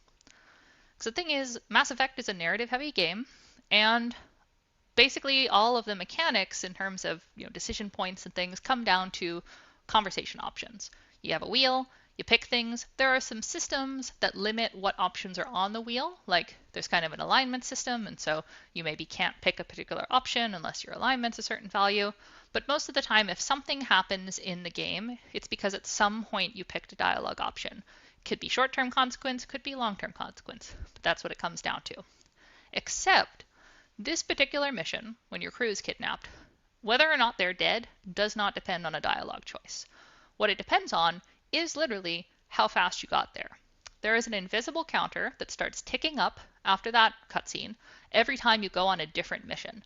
And so the more time you spend flying around doing other things, the more likely it is that when you get there, all of your crew is dead. This is very surprising for the player. Not just because Mass Effect as a series so far has never worked this way, but because it's a well-known fact that if a game tells you, hey, this is super urgent, that just means go finish your side quests and then do it. So what we have here is a mix. There is narrative suspense, very straightforwardly. What's going to happen to my crew? But if, especially, the player gets the negative outcome, their crew is dead, and when they dig into, well, wait, why did that happen? They realize it's because they wasted time, and that is a thing that the game mechanically recognized. Then they can start asking, well, wait a minute, what else is the game tracking? What other systems might be hiding that were not surfaced to me? What other assumptions do I have about how this game worked that are wrong? And if they're pondering that, and if they're going forward now worried about, well, what matters and what doesn't, how does this game work, then now they're feeling suspense about the systems of the game. And we can see this in different layers. A single item like Spray-A-Brain is itself provoking this, because just the idea that you can put a sentient brain onto something makes you think about all the inanimate objects you've seen and start wondering, well, could I give that a brain? What would happen? And you can see in certain genres, Metroidvanias, it's pretty straightforward, but you often have this pattern. You see a locked area, it's telegraphed that one day you're going to unlock it, but you don't know exactly how. And you can theorize. It doesn't have to be complicated. If it's Metroid, it's probably a new gun arm, but you can spend some time kind of being curious and wondering about it and get a light sense of system suspense. On the opposite side, there are very notable games that are steeped and designed around this feeling. So for example, Tunic is, from the moment you open the manual, filled with things that are mysterious and provoking this sense of wonder, curiosity, surprise, suspense. The development team has talked a lot about how this was a goal, and they were very inspired by experiences they had when they were younger playing things like Zelda games. One thing I like, they talk about how when you, as a new player, first find a bombable wall in a Zelda game, it's not just exciting because that one wall in that one spot can be opened with a bomb. It's exciting because it makes you realize that all the walls you saw that you thought were just an endpoint are actually vulnerable, and there might be ways to convert them into something open. So there's even this quote I like from Andrew Schultes about how not knowing and then understanding is wonderful and great, but the ultimate thing is the not knowing itself, right? Letting your imagination run wild and filling in the gaps. And so it's that period of not knowing that we really wanted to have a better way to intentionally aim for as designers. And so what does that mean? How do we do it? The go-to explanation is if you were asked someone, like, what's happening? It's like, oh, well, we subvert expectations. Well, that's not too helpful because it's too broad, so we wanted to break it down further. What we found helpful was to use the idea of a mental model. This is a pretty standard definition, but since, game industry is not great at standard definitions, what we mean is just it's the player's understanding at a particular moment of how the game works. What is it capable of? What are the rules? It's not just discrete memories, it's their understanding of how it links together. If I do A in this game, here's what will happen. This builds over time. Every time they get new data, see new things, try new things, it's constantly adjusting and moving. A visual kind of way we like to think about this is it's like surveying. The player's building a map, a mental map of what's inside the game and what's outside of it. And the useful thing is once we have this kind of analogy for what's happening, we can think about surprise and suspense as two discrete but related concepts. Surprise is the discrete moment, when there is a rapid change in the mental model. It is that instant when something happens that's a conflict, where you expected one thing and you got another. And you think, whoa, wait a minute, what just happened? So it could be that the model, that map, it shifts, it grows, it shrinks, it's very sudden, catches your attention. Suspense, then, is a drawn-out feeling. It's the one that lingers as you become aware of uncertainty. And so we like to describe this as recognizing that part of your mental model is fuzzy. There are lines that are not actually solid, and you can kind of guess at the shape of it, but you aren't able to resolve it. Maybe you can't test a hypothesis, maybe the results were inconclusive, but you are left in an active state of wondering. So that's what we want to do. And to do that, we're going to have to do two things. One, we do need to really understand and, as designers, purposefully shape the player's mental model so we can set it up to make it fuzzy or to change it suddenly. And then if we're doing suspense, once we've set it up, we need to draw their attention to the uncertainty so that they're actively in that state of suspense. Now for the first part, the important thing that's not always intuitive is to remember your players are not a blank slate. Before they even come in and sit down and start playing the game, they are exposed to promotional materials, reviews, clips on Twitch, all these expectations. Your art style conveys certain things about your game. And this is all going to form their initial idea of what they think the game's capable of. Something like if they think the game is made by only 3 people, that's probably going to inform what they think the scope of the game is going to be, which sets you up to potentially manipulate that or put it into question. And sometimes you can hopefully have an influence on this. You either are your marketing team or you work with your marketing team. Sometimes these are just constraints, like genre expectations. As someone working at a conference about roguelikes, sometimes your definition of a genre and the audience definition of a genre drift out of alignment. You can't make them change their mind. So now it is just a constraint, and you have to be aware, if that's what you call your game, there are certain expectations that are going to come with that. You just have to know about them, take advantage of them, and there are lots of ways like user testing that we know how to get an idea of what players expect from our games. And you can be creative about this. We saw the Tunic manual. Another thing I always love to at least mention, Caves of Cod achievements. If I look at an achievement that says wear your own severed face on your face, I already start asking questions. Why does that mechanic exist? How would I do that? And it's putting me in that frame of mind that before I even open Caves of Cod is making me think in this kind of more curious, suspenseful way about what are the systems of this game. Now, once they actually sit down to play the game, the main question we're going to have to deal with as designers is, how much do I tell the player? Because surprise and suspense inherently require the player to have an incorrect understanding of the game, at least in a particular moment, so that we can then correct it. And that can be a problem because players need to effectively understand the game in order to play it. So we're always going to be very specific, even more so than in other games, to draw that line of when we are going to be clear and when we're going to be purposefully misleading or opaque. And this can be things like tutorials. You should have tutorials. It's not that a game should just be a black box. Dwarf Fortress at this point has a tutorial. That does nothing to take away from Dwarf Fortress being a systemically mysterious and extremely deep game, but it helps establish the baseline of how to interact with it, how to do the things that you just need to do to be able to play. And that's crucial because we talked about, working with surprise and suspense, building that mental model as things like hypothesis testing.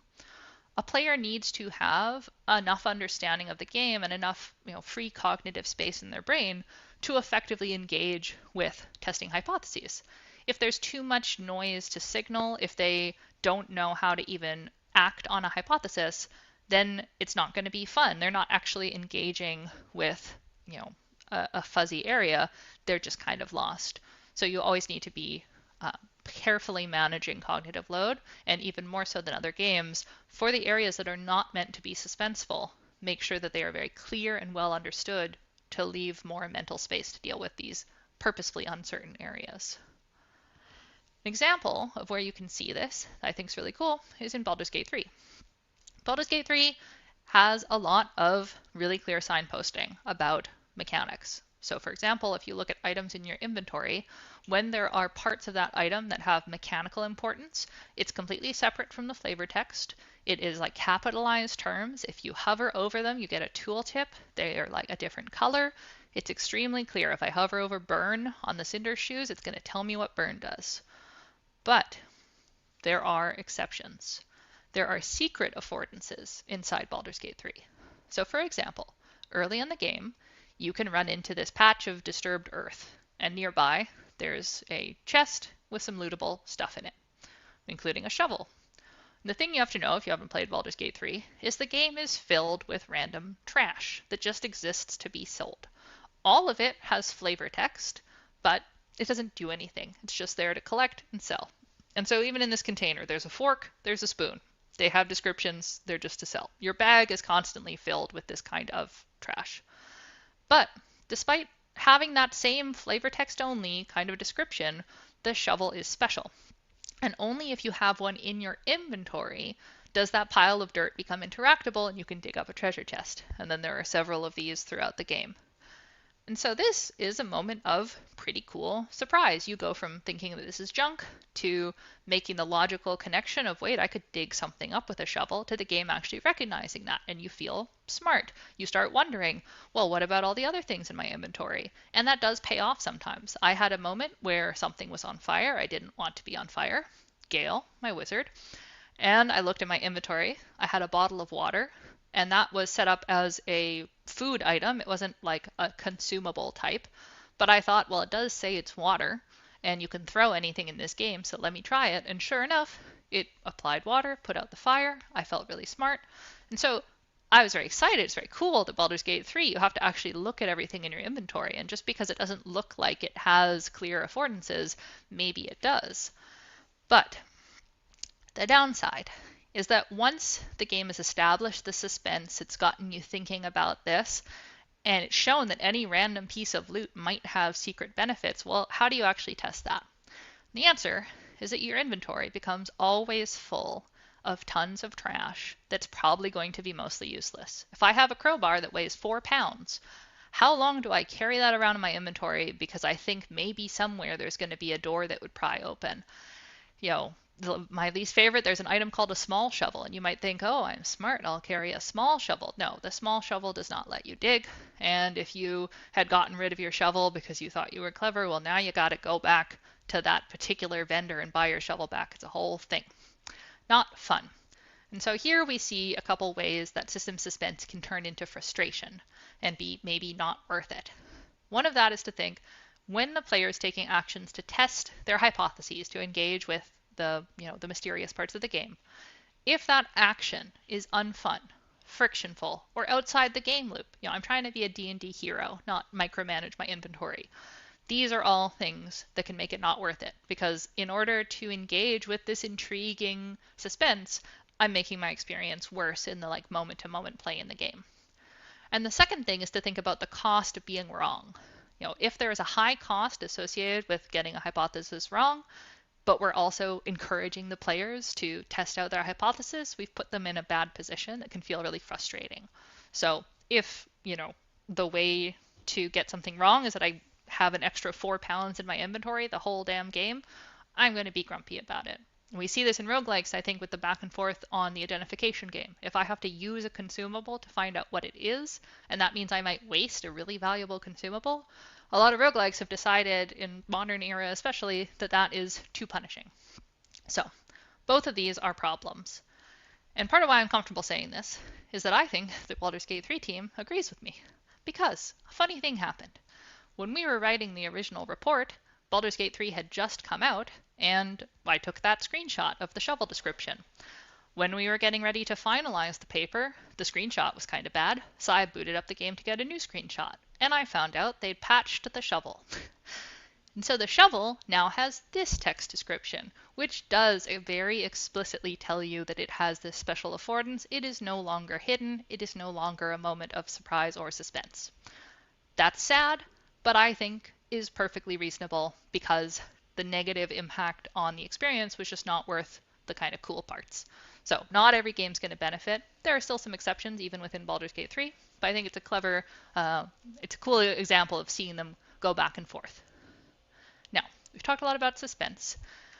We need that moment of revelation. We talked about there is potentially the surprise, but like once we've set up this uncertainty, how do we resolve it? How do we have a moment of revelation? It can be really straightforward. It can just be a surprise that we know how to design. So for example, Resident Evil 3, you got safe rooms. They're a break from things trying to kill you. Lots of games have these. They set up that expectation. You have a bunch of safe rooms. It's fine. And then at a specific moment, the big bad breaks into the safe room after you, and it's a big surprise because you've been set up to have one expectation. Now it's suddenly different. There. Simple. I think very known how to do this kind of thing. But less common is you can get into suspense without having a specifically designed moment of surprise. So for example, I'm sorry to spoil The Witness. It has been out for a long time. The Witness is a game where you are going around solving puzzles that are generally presented to you in a very clear fashion. You go up, there's a puzzle, you solve it. The thing that makes it a very notable, special game that people have a strong connection to is that at some point, and it's different for different people because there is not a single moment, you will look around your surroundings and think, hey, doesn't that thing look kind of like those puzzles I've been doing? And you'll click it, and you realize that your surroundings are filled with secret puzzles that were not telegraphed. And what's really cool is like two people could have had this realization at completely different times in different contexts. And it is all the more powerful a moment because it arises naturally. The designer has set up this potential and let players realize it on their own time, which is kind of the suspense without the surprise. The point isn't to be pedantic. This is surprising when it happens. I just mean that when you are as a designer setting things up, you have a range of like, am I going to have a really specific moment that I hit every player with? Or am I going to set up the groundwork and let it naturally dawn on them? There are downsides. Some people bounce off The Witness before this ever happens. But for the people who get it, it's really valuable. And there is a middle ground. Something I like to mention, Tactical Breach Wizards, fantastic game. It has these optional objectives that are just there. You can get cosmetics with them, so totally ignorable if you're just trying to, beat the game. But what I like is that often the optional objectives will require you to do something unintuitive with the systems or to kind of hit on an edge case that would be very easy for you to miss if you're just trying to complete the main story. And so what these are is kind of a subtle Easter egg or a breadcrumbing towards these systemic kind of expansions of what's possible in the game. So it's this middle ground of it doesn't force you to engage with it, and it also doesn't just wait for you to completely ambiently realize it. They exist to give you these little hints and think, hey, did it ever occur to you that you could maybe combine these two abilities? So there are lots of ranges of how you want to reveal the uncertainty. I'm going to drink water.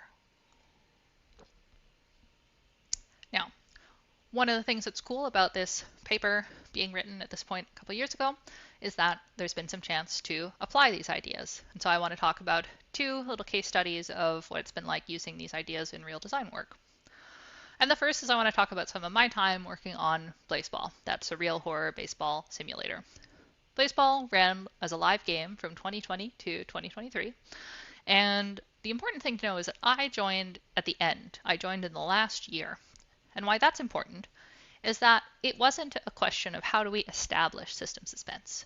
This was a game that already had it and was doing really well with, the fans engaging with that feeling of suspense and curiosity. So when I joined, the problem was how do you maintain it? How do you keep rewarding that curiosity and investment the players already have? And obviously in this case it was a live game, but even if you were designing a non-live game, you're going to have to think about this in terms of, the moment when you first introduce the suspense and then however long players are going to keep engaging with that game. So I want to talk a bit about how system suspense as a term and as a concept helped us solve this design problem. Now, I am not going to go deep into explaining Blaseball. That would take all day. High-level overview. You played it in a web browser. It looked like this. You're watching simulated baseball games happen. Minimal UI. You place bets on outcomes of games. You earn currency. There'd be a season, which would be 1 week of real life time. And you'd pick a team that you aligned yourself with, like the Baltimore Crabs, and you would try to use your currency to win them blessings that would make them better. Cool. To give you an idea of the way that system suspense and that curiosity came into the experience, is it's important to note everyone who's playing, all the fans engaging with baseball, they're all engaging with one big simulation that one set of things happens in, and you are all influencing it together. So one of the ways you could use that currency was, instead of voting on things just for your team, you could vote on something called decrees, which would change the rules of how the game itself worked. So, for example, in Season 10, it offered these 3 options to the players, the fans, to try and vote on, and only one of them was going to pass. And what that means, as you can see, they are quite mysterious. It was not established what a black hole would do. It was not established what a countdown would mean. And because only one of them would pass, what happened is black hole passed, so we did get to learn what a black hole was. Countdown, self-destruct, did not pass, so we will never know what that is. And so the experience of baseball would be spending a week discussing with the other fans, what do you think these things mean? Which one do you want to try and explore? And after the decision was made, you'd still keep speculating of like, oh, I wonder what would have been possible. So these kinds of questions were a big part of the fan experience.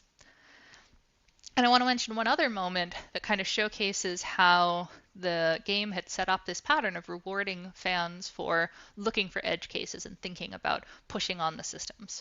So another mechanic in the game was an idol board. It was just a straightforward, you could idolize one player of baseball, and then there was just a big popularity contest of which players had the most fans. And then that could be used to tie into other mechanics. So, for example, a blessing that says, hey, if your team wins this, they'll get to steal the 14th most idolized player onto their own team. So the idea is popular players are probably good players. You can steal a good player onto your team. But that's not what happened, because the fans noticed that you could idolize a baseball player who was dead.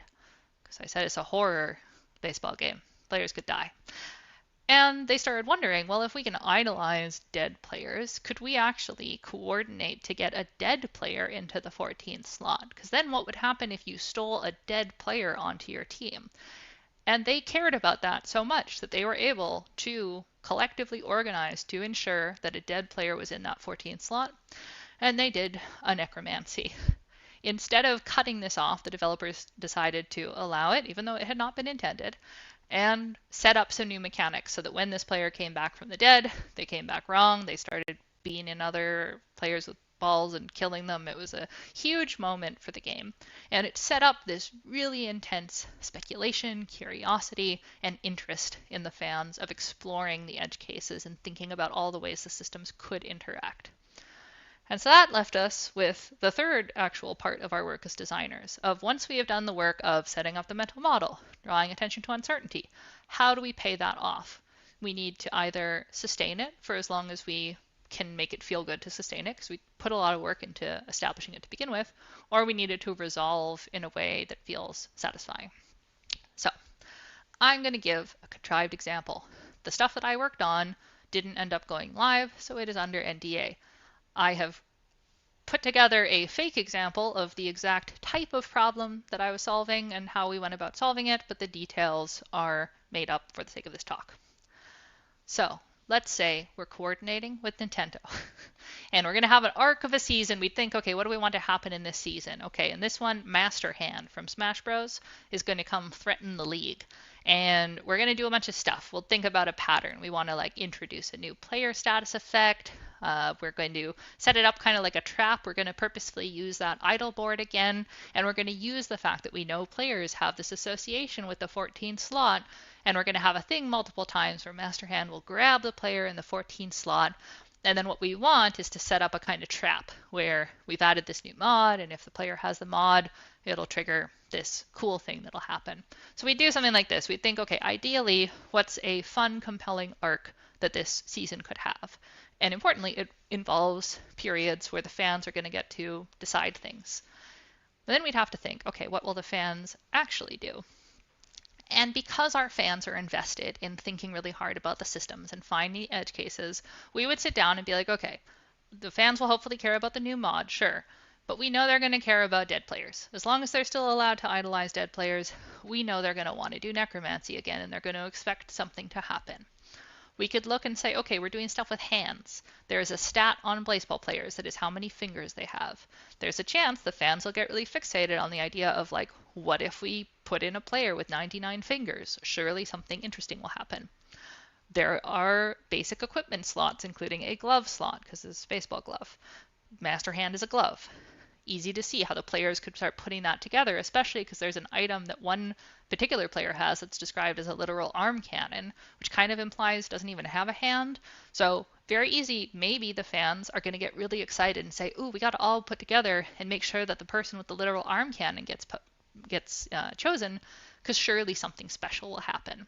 And it's great that they're so engaged, but we have to build this. We don't have a lot of time, and we don't have a lot of resources.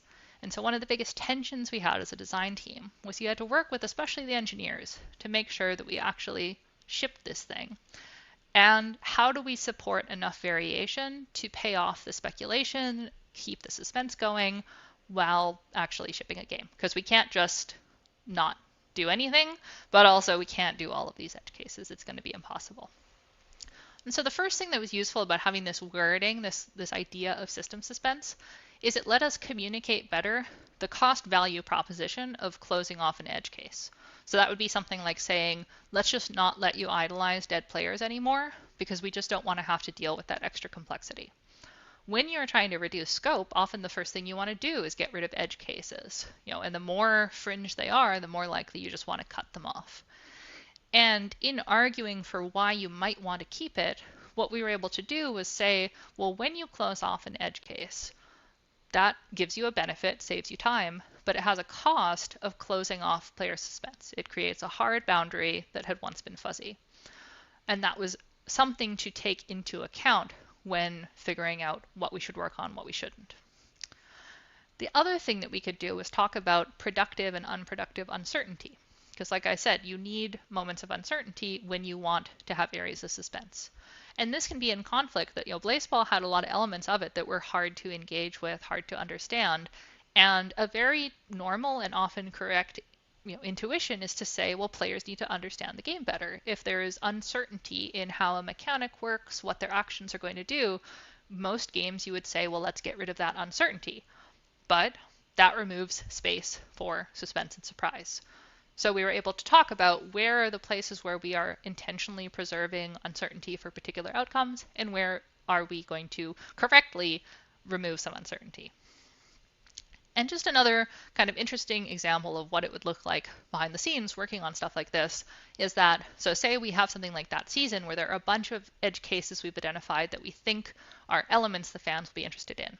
We could do something like build a big tree, put in all of the different factors, and figure out, okay, what are all the endpoints of this tree? This one's cut down for size. And then we could think about, okay, all of these endpoints are outcomes we have to account for. How are we going to actually accomplish this? And there were some tricks that we found really helpful. One was that you need to limit your hypothesis testing. Like I said, this is one simulation, and so the players are going to get a certain number of chances to try something. Like I said, with the decrees, they only got to pick one decree. So what we could do is say, okay, out of all these options, players are only going to get the chance to do this twice. There are going to be 2 times that we trigger this idle choice. And that's really useful in a few ways. One is that if the player of the game does not get to look at the exhaustive list of all options, they can't as easily pick up on things like options that are superficially different. If they were able to look at the whole thing, they could see, but if they only get to see a couple, then they don't have knowledge. You could have ones that are just kind of text different but are functionally the same, and you can get away with that a lot more easily. The other thing that was important to be able to convey is that even if players never see an option, the fact that it believably did exist and they speculated about it adds to the game, because that suspense, that speculation is itself part of the experience. And this can be counterintuitive. Some people would say, well, if it's never going to be hit, if they're not going to actually see this happen, it's wasted time. It wasn't wasted time. It was something that added to the suspense. And the other thing that was really helpful when we do this kind of layout is that we could think about our particular fans and what we expected them to do based on past behavior, based on what we knew they found interesting, and we could make the choice to put the more expensive, unique functional differences in the spots that we thought they were most likely to end up, and basically fill in the rest with cheaper reactivity so that something was still there, but the expensive work went in the spots where we thought that we were going to benefit from it.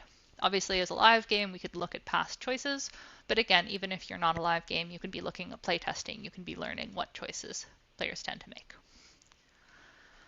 Now, the second case study I want to talk a bit about is Caves of Cud, because like I said, Jason came up with a lot of these ideas and shared with me some of the ways that they have influenced the work on Caves of Cud, work which has been highly successful because, shout out to Caves of Cud, now Hugo Award winning, as well as IGF Excellence in Narrative. Great job, Caves of Cud. The first thing that I would like to share, because this is one of my favorite things, is an example of this not working, of where it was a bad idea to use system suspense or a cost associated with it. So Caves of Cud has a similar type of situation to Blaseball in that it trains its players to look for and find these deeper systems. A lot of Cud is joyfully full of things that are even more complicated than they appear. The problem, once you prime the players to look for that, then they are going to be looking for that everywhere. And so an interesting example was powered furniture. So in the game, you can find some things that are powered. They have like a power source, cabling. There used to be way more of these items. There was a bunch more furniture that was powered furniture.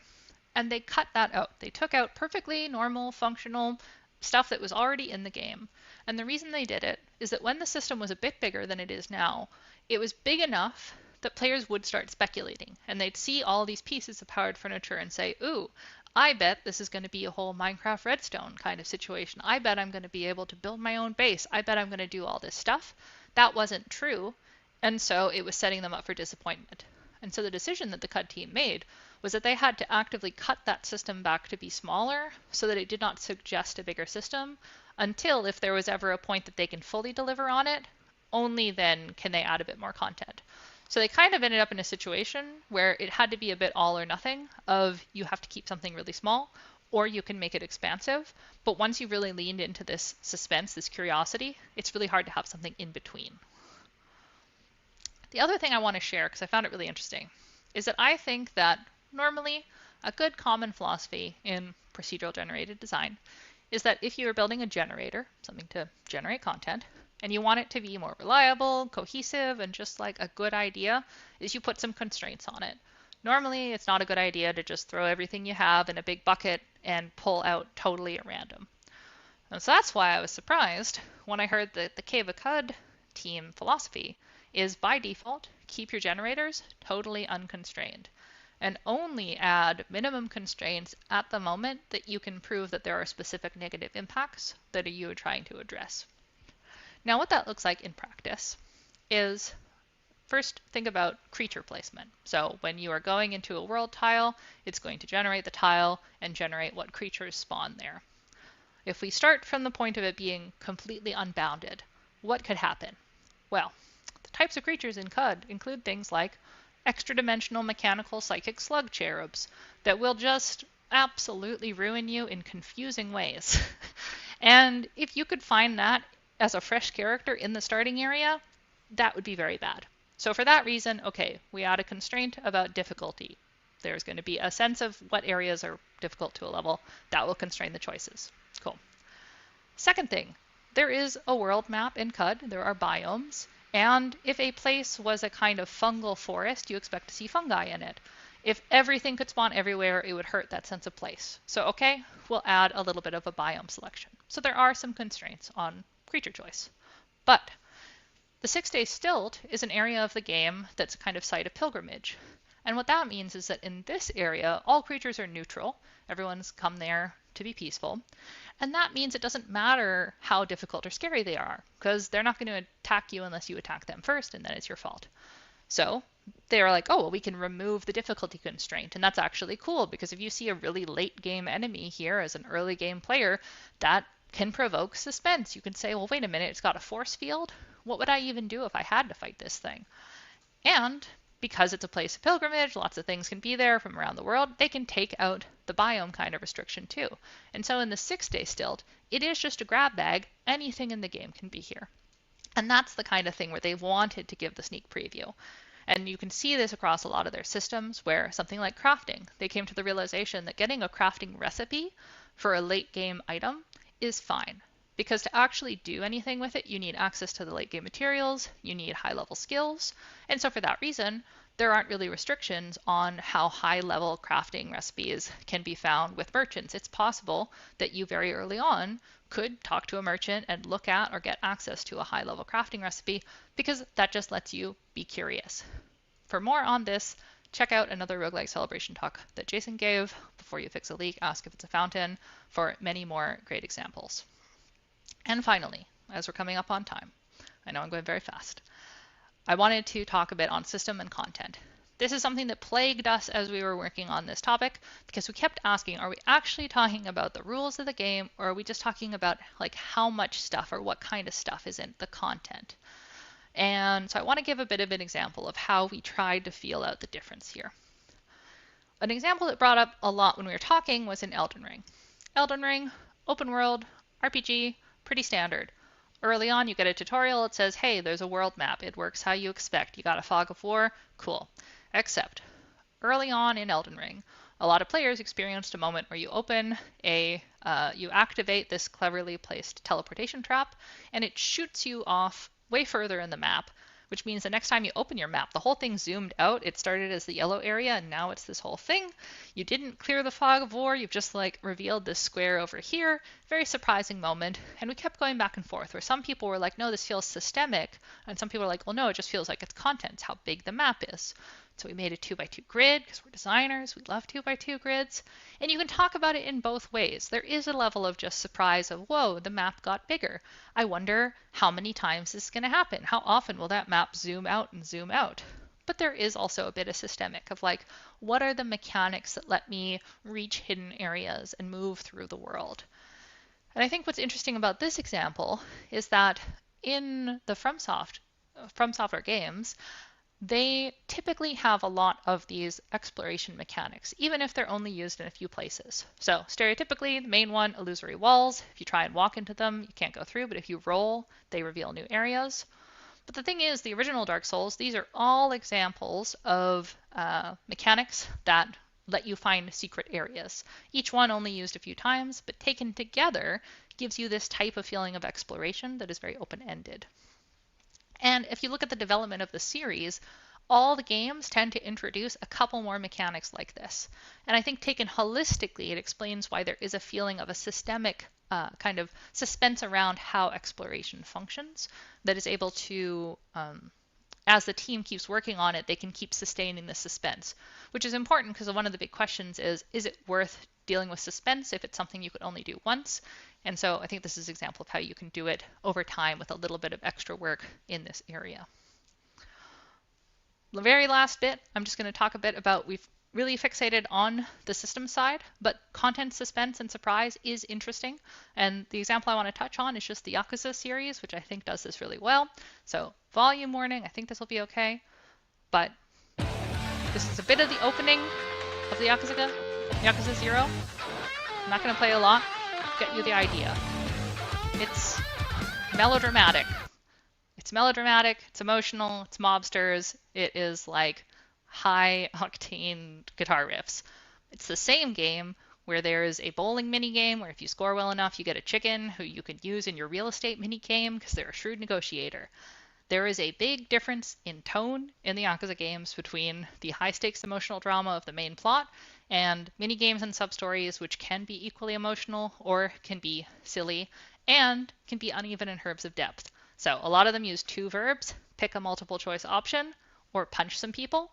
Most sub-stories only use these.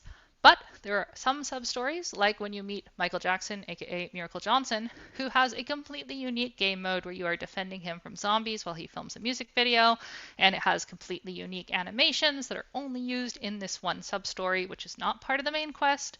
Nothing draws your attention to it more than the other dozens of sub-stories. And so my question is, what producer would allow you to do this? And so what's great is that by having this unevenness, by having this kind of variety and unexpectedness in terms of the content, it leads to a content suspense of not knowing for any given substory how big it's going to be or how it's going to feel. Here are some more articles that talk more about this idea. And you can do that on a small scale. Tactical Breach Wizards, to mention it just one more time, it is a much smaller game, much smaller team, but they still have moments of an unexpectedness. You have these things called anxiety dreams, where you and a copy of your own self are in a dreamscape having to solve levels, which is both very different narratively and also mechanically different, since you're playing a character off of themselves versus a set of characters. So be creative. You can do this not just as a AAA game that puts tons of content per content. So that was very fast. Thank you very much for giving me a chance to represent this talk. Here are some links to the things I talked about today, which will be in the description. Thank you. I'm going to stop sharing so that I can actually see the rest of stuff. And if I can figure out how, please hold. Okay. So we have the option to do a little bit of quick Q&A, or we can simply move on because we are already over time. I think probably it would make sense to do probably questions in the breakout room, unless there are folks who want to hang around. I'm looking at chat for if people have any opinions about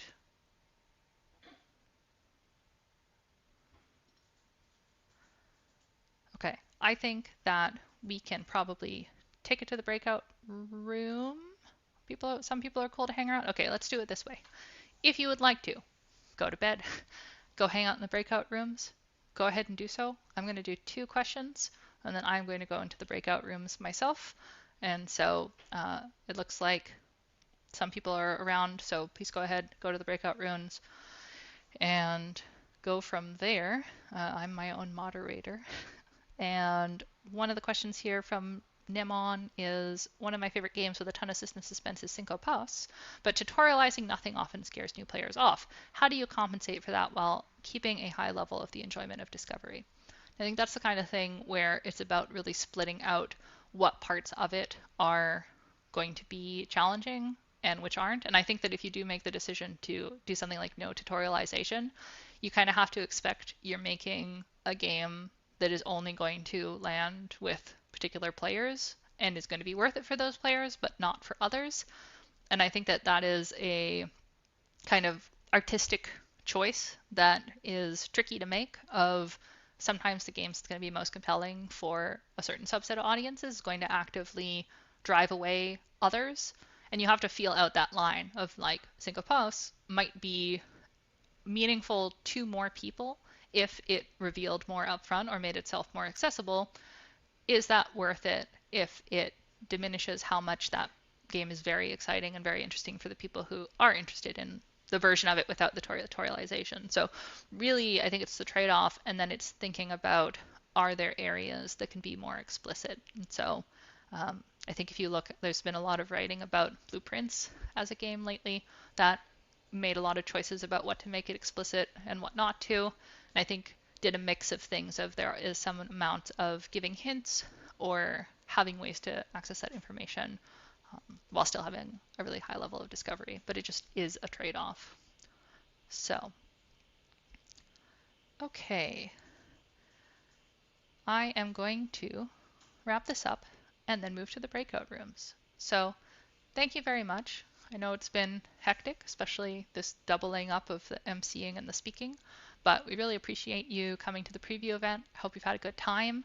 We're going to keep this space open for a while so you have a chance to have those breakout room discussions as well as just explore the space. And again, as a reminder, you can give us feedback either by typing /mod or by going to the pavilion, I believe, adjacent to the obelisk. If you make notes on the obelisk, we'll keep those up until the main event, I think. And yeah, reminder, if you had a good time, make sure to get a ticket for the main event, sign up for the newsletter. If you've stuck around this long, do we want to give you a sneak preview of what the talks are for Roguelike Celebration 2025? Kawa, would that be fun? I think that'd be fun. This is the preview event. We get to just like have fun with it. So for the fun of it, I'm going to briefly share with you a preview of what the talk lineup is. We will be putting this up officially soon, but if you want to see it now, zoom in a little bit. This is the schedule. We have some Michael Brogue. We have some content from Pacific Drive. We have Physical World. We have Xeno Rogue. We have Cole Whirl, who worked on Root and Oath. Jeff Late, if you're in the 7-day roguelike scene. We're simulating Slay the Spire with SQL. We have Robot Karaoke from Jamie Brew, if you remember Botnik back in earlier Roguelike Celebration days. And Tyreek, another UFO 50 developer. Roguelike Radio is going to be there. And on Sunday, we've got Kestrel. We have Yones coming back.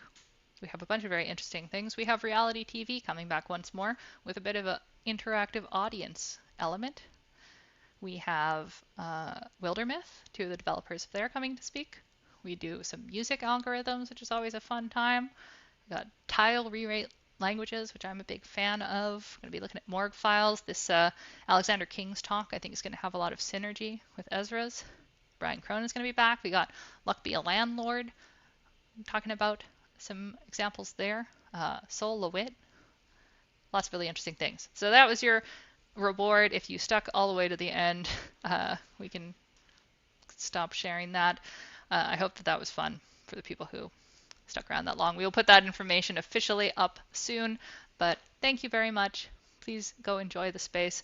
I am going to take a couple minutes to hydrate, and then we'll be in the breakout rooms, which, reminder, if you want to talk about UFO 50, go to the dressing room. If you want to talk with Ezra about roguelike synergies, go to the props closet, and I will go to the break room after I give myself a short break. Thank you very much. Hope to see you in October at the Roguelike Celebration proper.